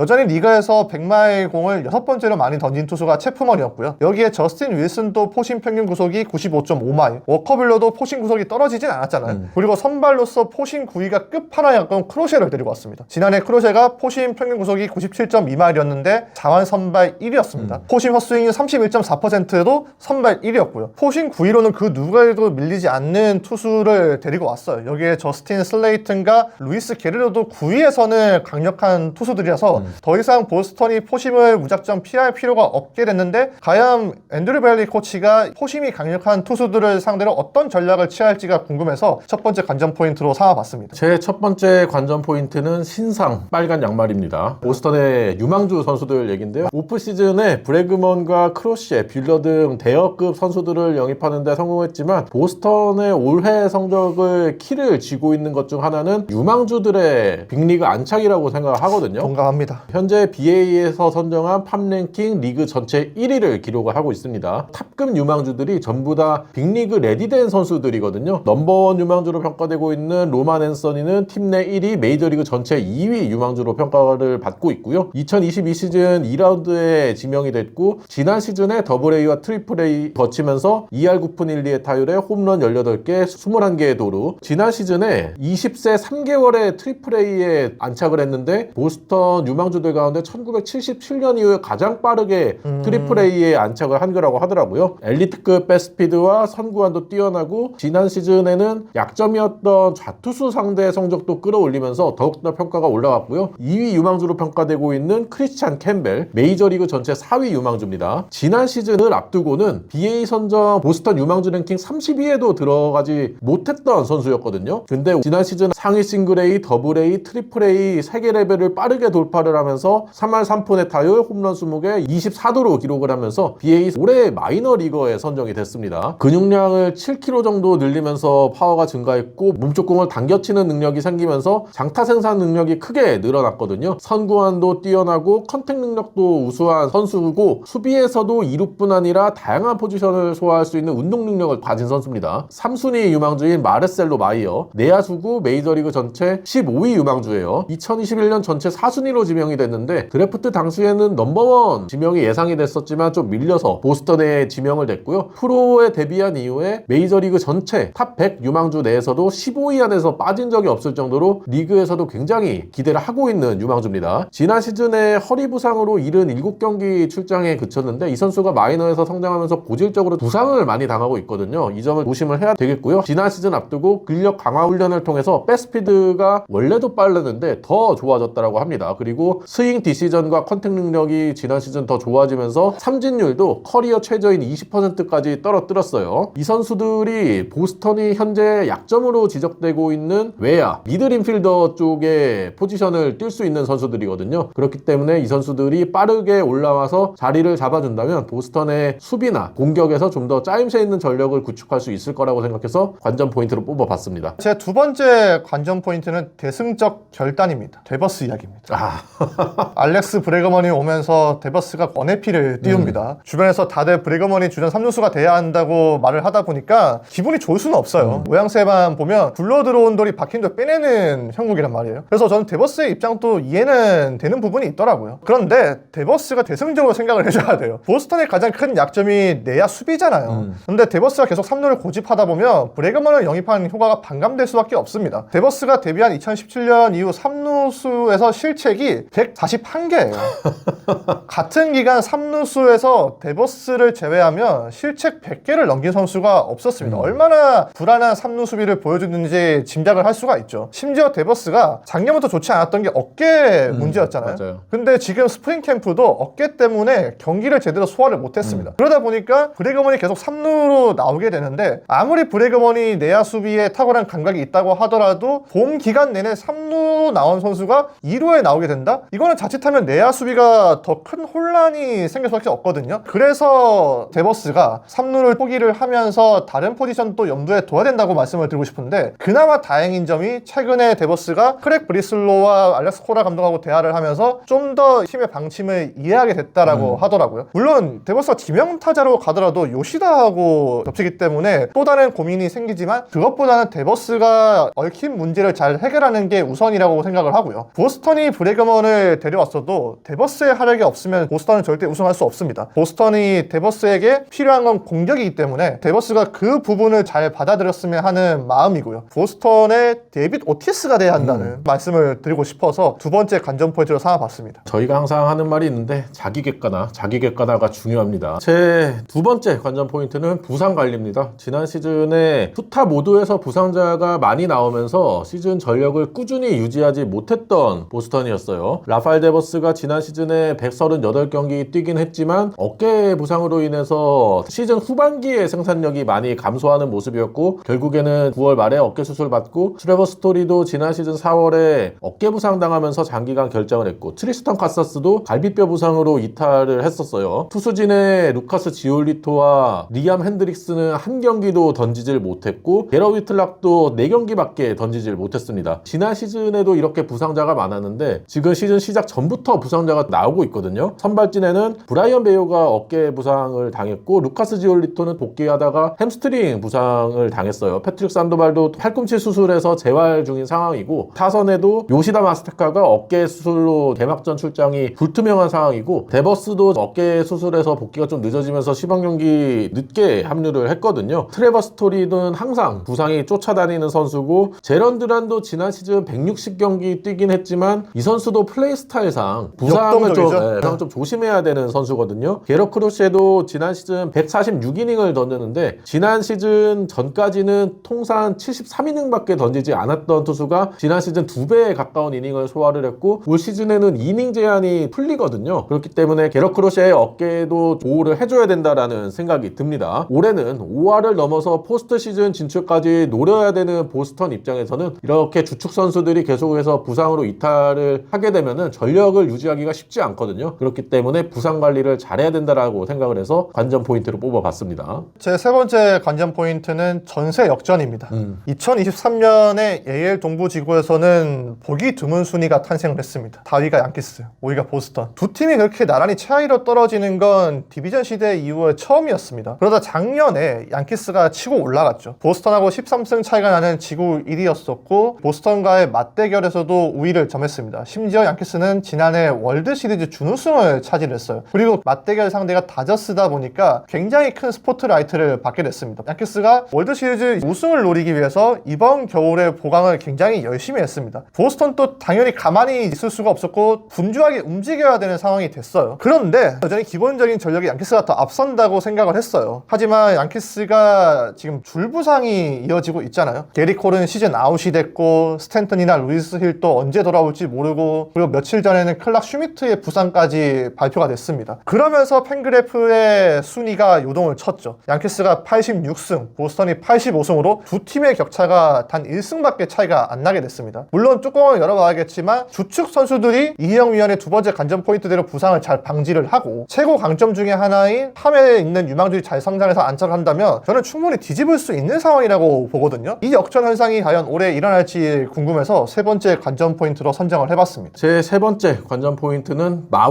마운드입니다. 보스턴의 성적의 키는 항상 마운드가 지고 있다고 해도 과언이 아니거든요. 보스턴이 월드 시리즈 우승을 했던 2018년에 평균 자책점을 보면 메이저리그 8위였어요. FIP도 메이저리그 6위, 팬그래프 승리 기여도도 메이저리그 6위를 기록을 했는데, 그 뒤에 2019년, 2020년 포스트 시즌 진출이 무산됐던 시즌을 보면 평균 자책점 4.93, 메이저리그 22위였고요. FIP도 16위, 승리 기여도도 17위였어요. 2021년에 아메리칸 리그 챔피언십에 진출할 때도 평균 자책점은 15위였지만 FIP는 7위였고 승리 기여도도 6위로 올라갔습니다. 그리고 최근 3시즌 동안 포스트 시즌 진출에 실패를 했는데 그 기간 동안의 평균 자책점 메이저리그 22위, FIP 20위, 승리 기여도 20위에 그쳤어요. 확실히 투수진의 성적이 떨어졌을 때는 보스턴 팀 성적이 계속해서 떨어지는 것을 볼 수가 있거든요. 올해 타선에 브래그먼을 영입을 했지만 가장 중점을 둔 오프시즌 영입은 결국에는 투수진이었습니다. 크로셰를 데리고 오면서 확실한 에이스 카드를 손에 넣었고요. 지난 시즌 월드 시리즈 마지막 투수였던 워커 뷰러를 데리고 오면서 위닝 멘탈리티를 또 전수해줄 수 있는 투수를 데리고 왔어요. 이 두 선수가 건강하다면 확실하게 원투펀치를 줄 수 있는 능력을 가진 선수들이라고 생각을 하고요. 그리고 테너 하우크도 지난 시즌에 전체적으로 뭐 나쁘지 않은 성적이었지만 전반기에 비하면 후반기 때 성적이 아쉬웠기 때문에 올 시즌에는 꾸준하게 로테이션을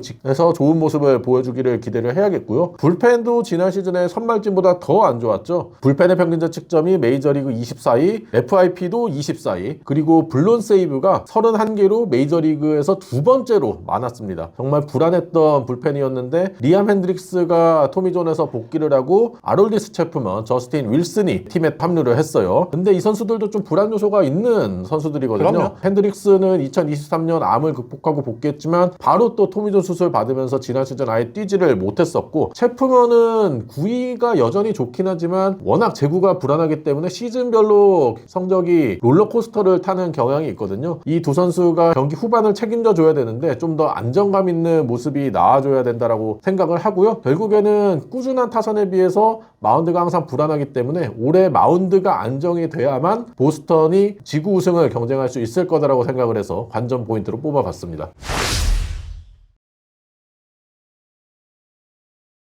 키플레이어 알아보겠습니다. 제 키플레이어는 알렉스 브래거먼입니다. 올해 공격, 수비, 그리고 경기 외적인 부분에서 관여를 많이 해줘야 되는 중책을 떠안았습니다. 지난해 볼넷이 거의 반토막이 나면서 출루율이 많이 떨어졌는데 타석에서의 접근법이 바뀌었기 때문이라고 말씀드린 바 있고요. 원래 스윙을 그렇게 많이 하는 선수가 아닌데 FA 앞두고 좀 더 보여주고 싶어하는 마음이 커 보이더라고요. 성관이 무너진 게 아니라면 출루율은 회복이 될 것으로 예상이 됩니다. 그리고 보스턴도 휴스턴과 마찬가지로 좋은 타자들이 많이 있기 때문에 브래그먼이 최소한 타석에서는 짐을 덜지 않을까 싶고요. 대신 브래그먼이 수비에서는 확실하게 본인의 역할을 해줘야 돼요. 안정된 모습 보여주면서 보스턴이 오랜 기간 동안 고민이었던 내야 수비의 안정화를 이끌어줘야 됩니다. 또 젊은 선수들에게 기감이 되는 리더로서의 모습도 보여줘야겠죠. 알렉스 코라 감독은 이미 브래그먼이 크리스티안 캠벨이나 마르셀로 마이어 같은 유망주들에게 좋은 영향을 미치고 있다고 흡족해하는 모습이더라고요. 브래그먼 본인도 빨리 다시 FA에 나와야 나와야 되고, 보스턴도 마찬가지로 브래그먼이 가진 강점이 보스턴의 약점을 보완해줄 수 있다고 생각을 해서 가장 중요한 선수로 뽑아봤습니다. 제 키플레이어는 게럿 크로셰입니다. 앞서서 마운드를 강조를 했는데 그 핵심이라고 생각을 하고요. 올해 새롭게 추가되는 선수들이네. 아, 그러네요. 네. 지난 시즌에 32경기 나와서 6승 12패 3.58을 기록을 했지만 FIP는 2.69, 140이닝 이상 던진 투수들 중에 메이저리그 3위를 기록할 정도로 압도적인 구위를 보여줬어요. 하지만 지난 시즌은 전반기에 6승 6패 3.02로 좋았던 반면에 후반기에는 6패 5.12로 좋지 않았거든요. 확실히 토미존 수술에서 복귀하고 이닝을 늘려가다 보니까 후반기에 성적이 좀 많이 떨어졌는데, 퀄리티 스타트도 전반기에 11번을 했던 반면에 후반기에 한 번도 없었습니다. 심지어 후반기에는 5이닝을 던진 경기도 단 한 번도 없었어요. 보스턴이 크로셰 영입을 위해서 팀의 탑10 유망주 중 3명을 내주면서 데려왔기 때문에 크로셰에 대한 기대감이 굉장히 큰데, 그러면서 크로셰도 올 시즌에 이닝 제한 없이 투구를 할 것이다 라고 얘기를 했습니다. 그래 브리슬로 CBO 같은 경우에는 진정한 1선발을 얻었다라고 상당히 흡족해하는 모습이고요. 그 모습이 지금 시범 경기에서도 나오고 있어요. 시범 경기에서 정말 압도적인 모습을 보여주고 있는 게럿 크로셰고, 지금 보스턴에 온 것에 대해서도 상당히 만족하고 있다고 합니다. 그리고 이번에 같이 영입된 워커 뷰러에게 많은 것을 또 배우고 있다라고 하거든요. 워커 뷰러와 얘기를 많이 하면서 볼배합에 대한 얘기만 들어도 많은 거를 배울 수 있었다라고 얘기를 했습니다. 아직 브리슬로 같은 경우에도 현재 성장하고 있는 선수라고 크로셰를 평가를 하고 있더라고요. 그렇기 때문에 이 선수가 베테랑 선수들에게 배우면서 더 에이스의 자리를 잡아주기를 기대를 하고 있을 거고요. 지금 보스턴과 연장계약 협상 중인데, 시범 경기 기간 동안 협상이 되지 않으면은 정규 시즌에는 협상을 하지 않는다라고 얘기를 했거든요. 그렇기 때문에 정규 시즌에 좋은 성적을 거두면서 보스턴과의 협상에서 우위를 점하는 게 크로셰에게도 중요하다라고 생각을 해서 키플레이어로 뽑아봤습니다. 크로셰가 정규 시즌에는 협상하지 않는다고 발표한 거잖아요.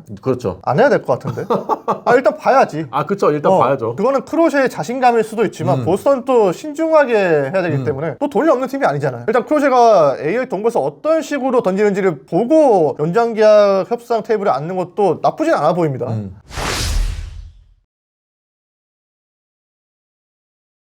최고 최악 시나리오 알아보겠습니다. 제 최고의 시나리오는 2018년 이후 7년 만에 득점 전체 1위에 오른답니다. 앞서 마운드 중요하다고 말씀을 하셨지만 그 마운드의 부담을 덜어주기 위해서는 팀의 타선이 가공할 만한 위력을 보여줄 필요가 있겠습니다. 제 최고의 시나리오는 유망주 3인방이 빅리그에 안착하면서 우승 경쟁을 한답니다. 우승 경쟁하는 것도 중요하지만 보스턴은 앞서 말씀드린 유망주들이 자리 잡는 게 꽤 중요하다고 생각해서 최고의 시나리오로 뽑아봤어요. 지금 AL 신인왕 유력한 후보로 잭슨 조브가 나오고 있는데 보스턴 3인방이 신인왕 1, 2, 3위 차지하면 그것도 볼만하겠네. 제 최악의 시나리오는 데버스가 트레이드를 요구한답니다. 원해피가 안 끝나는 거예요. 시즌이 시작되고 보니까 더욱더 데버스 입장에서는 찬밥 신세가 되는 것처럼 느껴져서 트레이드를 요구한다는 거죠. 제 최악의 시나리오도 비슷한데 한 명 더 붙였습니다. 데버스와 크로셰가 징징대면서 팀 분위기가 와장창 된다. 연장계약 때문에. 크로셰가 뭐 작년에도 얘기가 있었잖아요. 그러니까 한 명은 연장계약, 한 명은 포지션, 모집. 그러니까 와 머리 아프겠는데?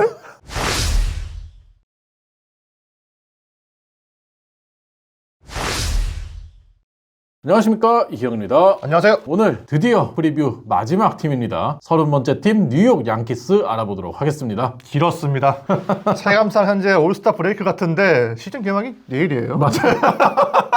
양키스의 지난 시즌 성적부터 알아보도록 하겠습니다. 2023 시즌에 82승 80패, 겨우 5할 승률 넘기면서 자존심을 최소한 지켰던 양키스였는데, 지난 시즌에 94승 68패, 아메리칸 리그 동부지구 패권을 다시 되찾아온 양키스였어요. 월드시리즈에 2009년 이후 처음으로 진출을 했지만 아쉽게 다저스에게 패하면서 우승까지는 하지 못했습니다. 자존심을 회복했습니다. 보스턴 상대로 우위를 점했고 볼티모어와의 지구 선두 경쟁에서도 결국엔 승리를 했습니다. 포스트 시즌에서도 캔자스티와 클리브랜드를 꺾고 월드시리즈에 진출하는 기염을 토했고요. 비록 마지막엔 웃지는 못했지만 직전 시즌의 아쉬움을 완전히 달랠 수가 있었습니다. 타선에는 에런 저지와 후안 소토 원투펀치의 활약이 좋았고요. 투수진에는 게리 콜이 뒤늦게 복귀를 정리를 했고 다른 투수들이 좋은 활약을 해주면서 게리 콜의 빈자리를 초반에 채우는 모습이었습니다. 시즌 중반에 탐정이 함정으로 전락한 게 가장 큰 위기였었는데 루크 위버라는 구세주가 등장을 하면서 양키스가 지키는 야구도 할 수 있었습니다. 오프 시즌 주요 행보부터 알아보도록 하겠습니다. FA 주요 계약으로는 맥스 프리드와 8년에 2억 1,800만 달러 계약을 했고요. 폴 골드슈미트와 1년에 1,250만 달러, 팀 힐을 다시 잡았고 조나단 로아이시가도 다시 잡았습니다. 트레이드를 통해서 데빈 윌리엄스를 미러키에서 데리고 왔습니다.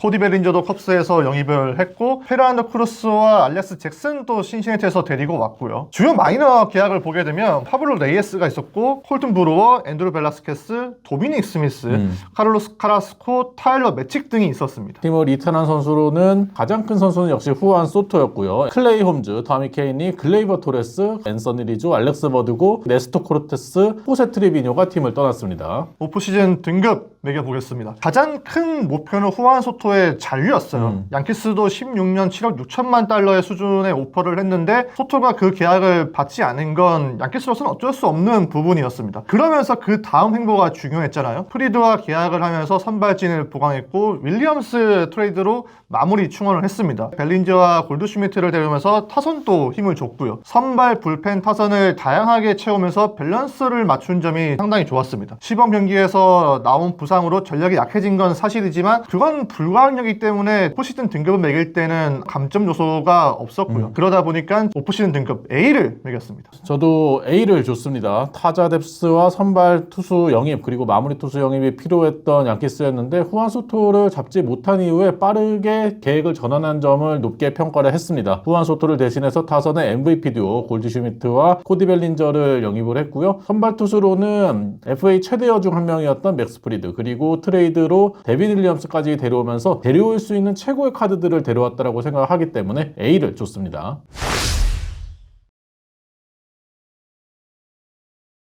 예상 라인업 알아보도록 하겠습니다. 1번에 오스틴 헬스, 에런 저지, 코디 벨린저, 폴 골드슈미트, 재즈 치엠 주니어, 앤서니 볼피, 제이슨 도밍게스, 벤 라이스, 오스왈도 카브레라로 구성이 되겠습니다. 예상 선발진 보시면 게리 콜과 클락 슈미트, 루이스 힐 등이 빠지면서 카를로스 로던과 맥스 프리드 원투펀치 등 구성을 했는데 스트로먼과 윌 워렌, 카를로스 카스코가 3선발부터 5선발까지 이름을 올리고 있습니다. 예상 불펜 알아보겠습니다. 데빈 윌리엄스가 마무리를 볼 것으로 보이고요. 루크 이버, 페르난도 크루스, 팀 힐, 마크 라이터 주니어로 구성이 됩니다. 관전 포인트 3가지 알아보겠습니다. 제 첫 번째 관전 포인트는 전화 위복입니다. 소토의 공백을 메우는 건 현실적으로 힘들다고 보거든요. 지난해 소토는 FA를 앞두고 있었기 때문에 여러 부분에서 최고의 시즌을 보낸 선수였습니다. 일단 소토를 대체하기 위해서 데려온 선수들이 대표적으로 4명이 있죠. 프리드와 데빈 윌리엄스 그리고 코디 벨린저와 골드슈미트입니다. 단순하게 승리 기여도로 비교를 해보면 지난해 소토가 팬그래프 승리 기여도 8.1이었고요. 네 선수의 도합 승리 기여도가 7.5였습니다.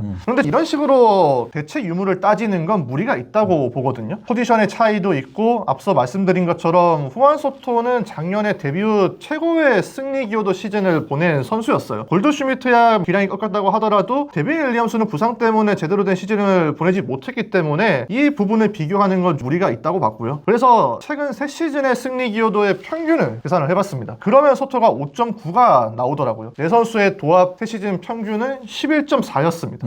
네 선수가 가세한 상황이 소토 혼자서 활약하는 것보다 떨어진다고 보기는 힘듭니다. 무엇보다 네 선수가 정상적인 시즌을 보낸다고 가정하면 리그 평균 이상의 레벨을 가진 선수이기 때문에 분명 플러스 요인이라고 할 수가 있겠고요. 거듭 강조하지만 소토의 공백을 메우는 건 힘듭니다. 그런데 소토가 투웨이 선수가 아닌 점, 여기에 다방면으로 전력을 높인 양키스가 어떤 모습을 보여줄지 오히려 더 기대가 되기 때문에 첫 번째 관전 포인트로 언급을 해봤습니다. 제 첫 번째 관전 포인트는 좌투수 듀오입니다. 게릿 콜이 지난 시즌 팔꿈치 부상에 이어서 올 시즌엔 토미존 수술을 받게 되면서 아예 시즌 아웃이 되고 말았습니다. 그 빈자리를 카를로스 로돈과 맥스 프리드 두 명의 좌완 선발 투수들이 메워줘야 돼요. 카를로스 로돈은 2023 시즌 앞두고 양키스와 계약을 했죠. 첫 시즌은 정말 악몽 같은 그렇죠. 시즌이었습니다. 하지만 지난 시즌에는 어느 정도 반등에 성공을 한 모습이었어요. 하지만 세부적으로 따져보면은 기복이 있는 모습이었습니다. 첫 14경기 경기에서 평균 자책점 2점대 후반 기록했는데 이후 13경기 5.97의 평균 자책점, 마지막 5경기에서는 2점대 평균 자책점 기록을 하면서 롤러코스터를 타는 모습이었거든요. 거기다가 피홈런도 지난 시즌에 문제가 됐었고요. 로돈이 개막전 선발의 중책을 맡게 되지 않았습니까? 로돈은 이거에 대해서 게리 콜은 우리 팀의 중심이고 이번 시즌 함께하지 못해서 아쉽지만 우리가 그의 빈자리를 충분히 채울 수 있다라고 자신감을 보여줬습니다. 그리고 맥스 프리드가 개막 2선발로 나서게 되는데 올 시즌 앞두고 8년에 2억 1,800만 달러 역대 좌투수 최고 계약으로 입단을 했어요. 어깨가 그렇죠. 상당히 무겁습니다. 2019년부터 2024 시즌까지 500이닝 이상 던진 투수들 가운데 평균 자책점 8위를 기록하고 있고 FIP도 10위, 팬그래프 승리 기여도도 11위를 기록을 했고 완투도 6번 메이저리그 공동 3위에 올라와 있어요. 맥스 프리드도 콜이 있든 없든 상관없이 경기에 이길 수 있는 최고의 기회를 제공하는 게 나의 역할이다 라고 얘기를 했고요. 누구의 빈자리를 채우려고 던지는 게 아니라 맥스 프리드로서 투구를 해야 된다라고 얘기를 했거든요. 게리 콜의 빈자리를 채우려고 그 투수들이 공을 던지게 되면 부담감에 무너질 수가 있단 말이에요. 그런 거 상관없이 본인의 몫을 하겠다라고 마운드에서 책임감 있게 던지는 모습이 나와줘야 된다라고 생각하고요. 앞서 이창석 기자가 예상 로테이션에서 얘기했듯이 3선발이 스트로먼, 4선발 워렌, 5선발 카라스코로 구성이 되어 있거든요. 프론트라인 선발진에 비해서 하위 선발진이 약하기 때문에 양키스 원투펀치가 투수진을 이끌어줘야 된다라고 생각을 해서 관전 포인트로 뽑아봤습니다. 제 두 번째 관전 포인트는 약점 보완입니다. 작년 양키스의 주요 문제점이 두 가지였죠. 수비와 베이스 런닝. 다저스와 월드 시리즈가 끝난 다음에도 차이가 가장 두드러진 요소가 수비와 베이스 러닝이었다는 분석이 많았습니다. 실제로 팬그래프 베이스 러닝 지수를 보면 양키스는 마이너스 16.9로 최하위에 있었고요. 도루와 추가 진루로 계산하는 스태캐스트의 베이스 러닝 득점 가치를 보더라도 마이너스 16으로 최하위에 있었습니다. 수비 지표 같은 경우에는 전체적인 팀 지표는 플러스였지만 특정 포지션을 보면 얘기가 달라집니다. 이루수는 DRS 최하위, OAA도 마이너스 5였습니다. 우익수도 DRS가 마이너스 3, OAA는 마이너스 5에 불과했습니다. 소토와 토레스의 포지션이었죠. 여기에 중견수 저지도 DRS가 마이너스 9, OAA가 마이너스 6이었습니다. 그리고 결국 월드 시리즈에서 치명적인 실책을 범했죠. 올해는 이 부문에서 좀 더 나아질 것으로 예상이 됩니다. 토레스가 빠진 2루에는 치즘이 들어오죠.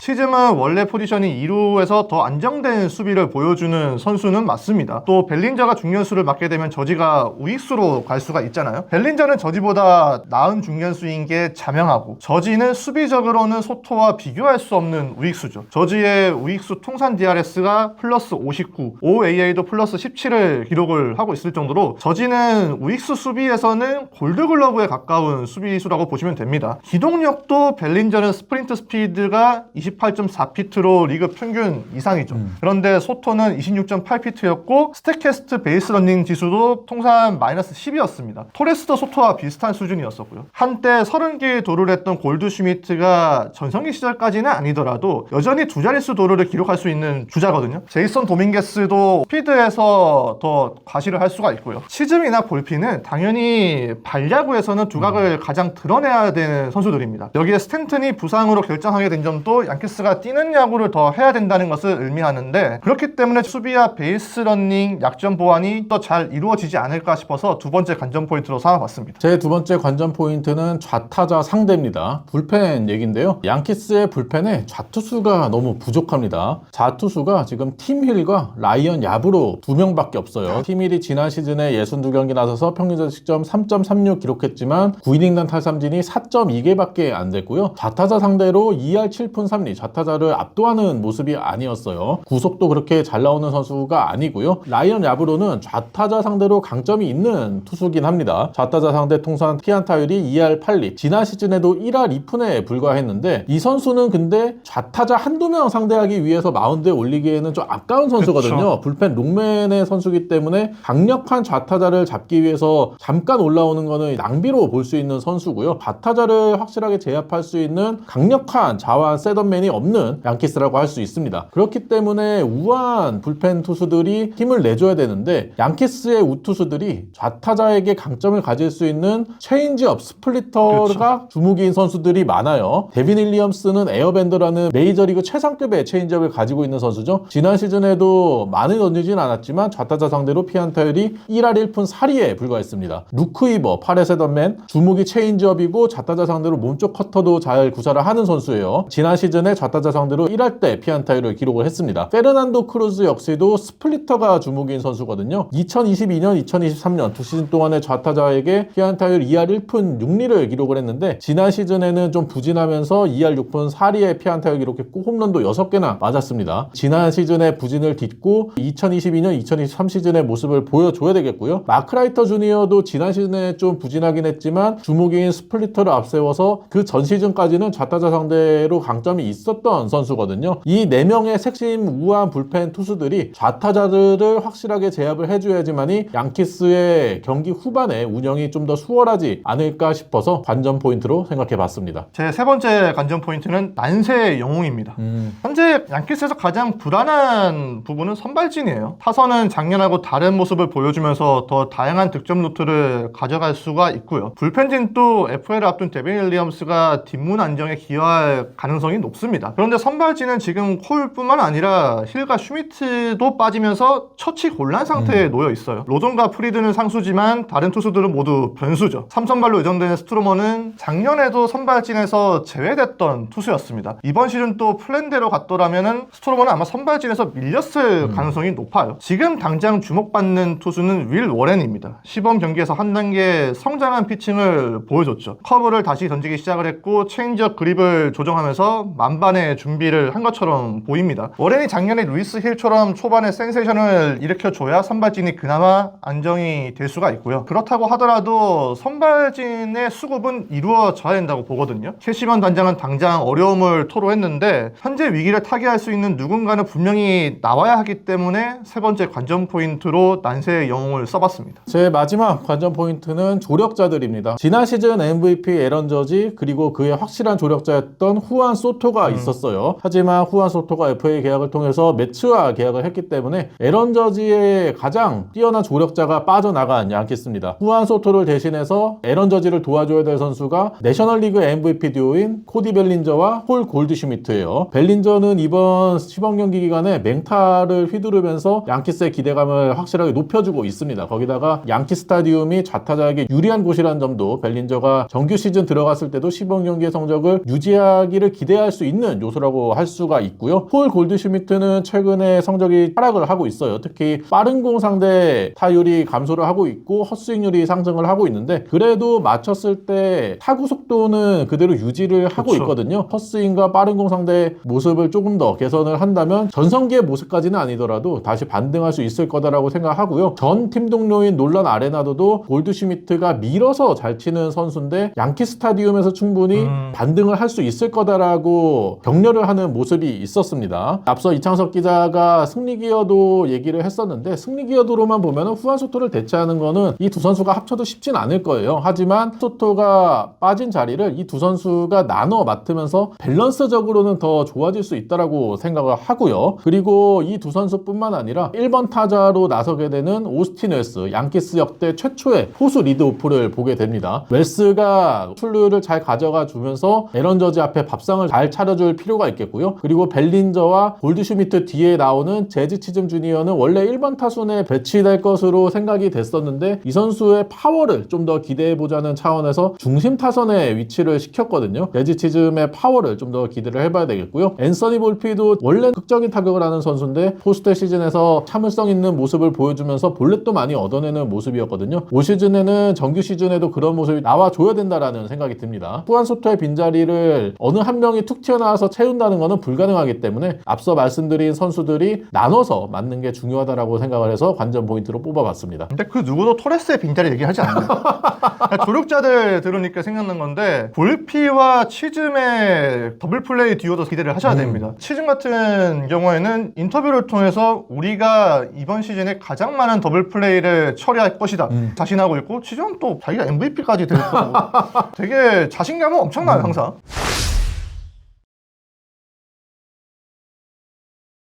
키플레이어 알아보겠습니다. 제 키플레이어는 코디 벨린저입니다. 마음 한편에는 내심 양키스에서 뛰고 싶었을 선수입니다. 그렇죠. 네. 아버지와 아들이 모두 양키스에서 뛰게 된 역대 4번째 부자로 등록이 됐습니다. 벨린저가 2023 시즌에 반등을 했죠. 130경기 나와서 타율 3할 7리 26개 홈런을 기록하면서 실버 슬러거를 수상했잖아요. 그런데 세부 지표가 좋지 않다는 점에서 해당 성적이 좋은 평가를 받지는 못했습니다. 그러면서 사실상 FA 재수를 선택을 했는데 작년에 부상 때문에 아쉬운 시즌을 보내고 말았죠. 작년에는 멘탈적으로도 힘들었다고 밝혔는데 때마침 올해 분위기를 환기할 수 있는 기회를 잡았습니다. 본인 또 양키스에 온 걸 굉장히 만족하면서 시범 경기부터 심상치 않은 모습을 보여주고 있습니다. 19게임 나와서 타율이 4할 2푼 3리, 홈런 4개, OPS가 1.214예요. 그 정도로 벨린저는 양키스에서 한 단계 또 올라서는 모습을 준비를 하고 있는데요. 올해 양키스는 소토가 있을 때와 다른 스타일의 야구를 보여줘야 됩니다. 베이스 러닝과 수비에서 강점을 더해야 하는데 그러면 벨린저가 매력 발산을 해줘야 되겠고요. 타석에서도 저지와 함께 좌우 밸런스를 맞춰주면서 힘을 실어줘야 양키스의 전력이 유지될 수 있다는 부분에서 가장 중요한 선수로 뽑아봤습니다. 제 키플레이어는 맥스 프리드입니다. 애틀랜타 아닌데요? 애틀랜타 출신이라서 뽑았습니다. 8년에 2억 1,800만 달러 역대 좌투수 최고 계약을 따내면서 양키스와 손을 잡았습니다. 2019년부터 2024 시즌까지 162이닝 이상 던진 시즌이 4번이나 됩니다. 좌투수 중에서 코빈과 프리드만이 이 기록을 달성을 했어요. 그리고 2021년부터 2024 시즌까지 7이닝 이상 투구가 28경기입니다. 좌투수 중 가장 많은 횟수였어요. 프리드의 최고의 장점은 이닝 소화와 함께 피홈런이 적고 땅볼 유도를 잘한다는 점이거든요. 2019년부터 2024년까지 9이닝당 피홈런이 프리드가 최소 3위를 기록을 하고 있습니다. 그리고 땅볼 비율에 있어서도 최대 3위를 기록을 하고 있어요. 프리드가 원래 보스턴과도 연결이 돼 있었잖아요. 보스턴을 거절하고 양키스와 계약을 한 이유에 대해서 보스턴은 내야 수비가 불안하기 때문에 양키스와 계약을 했다라는 식으로 얘기를 했습니다. 탈삼진을 많이 잡는 것보다 땅볼을 많이 유도하면서 효율적인 피칭을 해야 되는 선수이기 때문에 내야 수비가 어느 정도 안정이 된 양키스를 선택을 했다라고 얘기를 했고요. 결국에는 토레스가 없어서 양키스로 갔다는 거네요. 그러네요. 키플레이어가 토레스였네.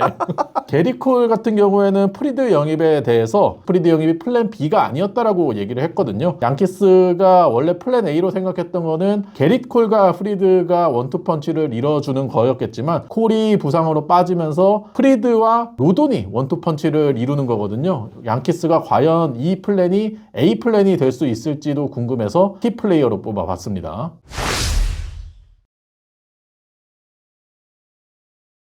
최고 최악 시나리오 알아보겠습니다. 제 최고의 시나리오는 올해도 아메리칸 리그의 주인공이 된답니다.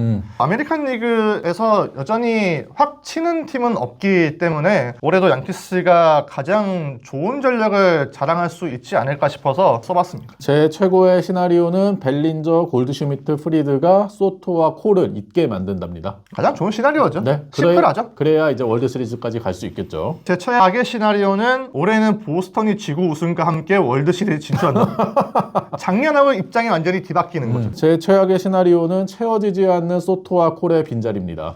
근데 사실 채우기는 힘들어요. 채우긴 힘들지만 어느 정도 채워주는 모습이 나와줘야겠죠.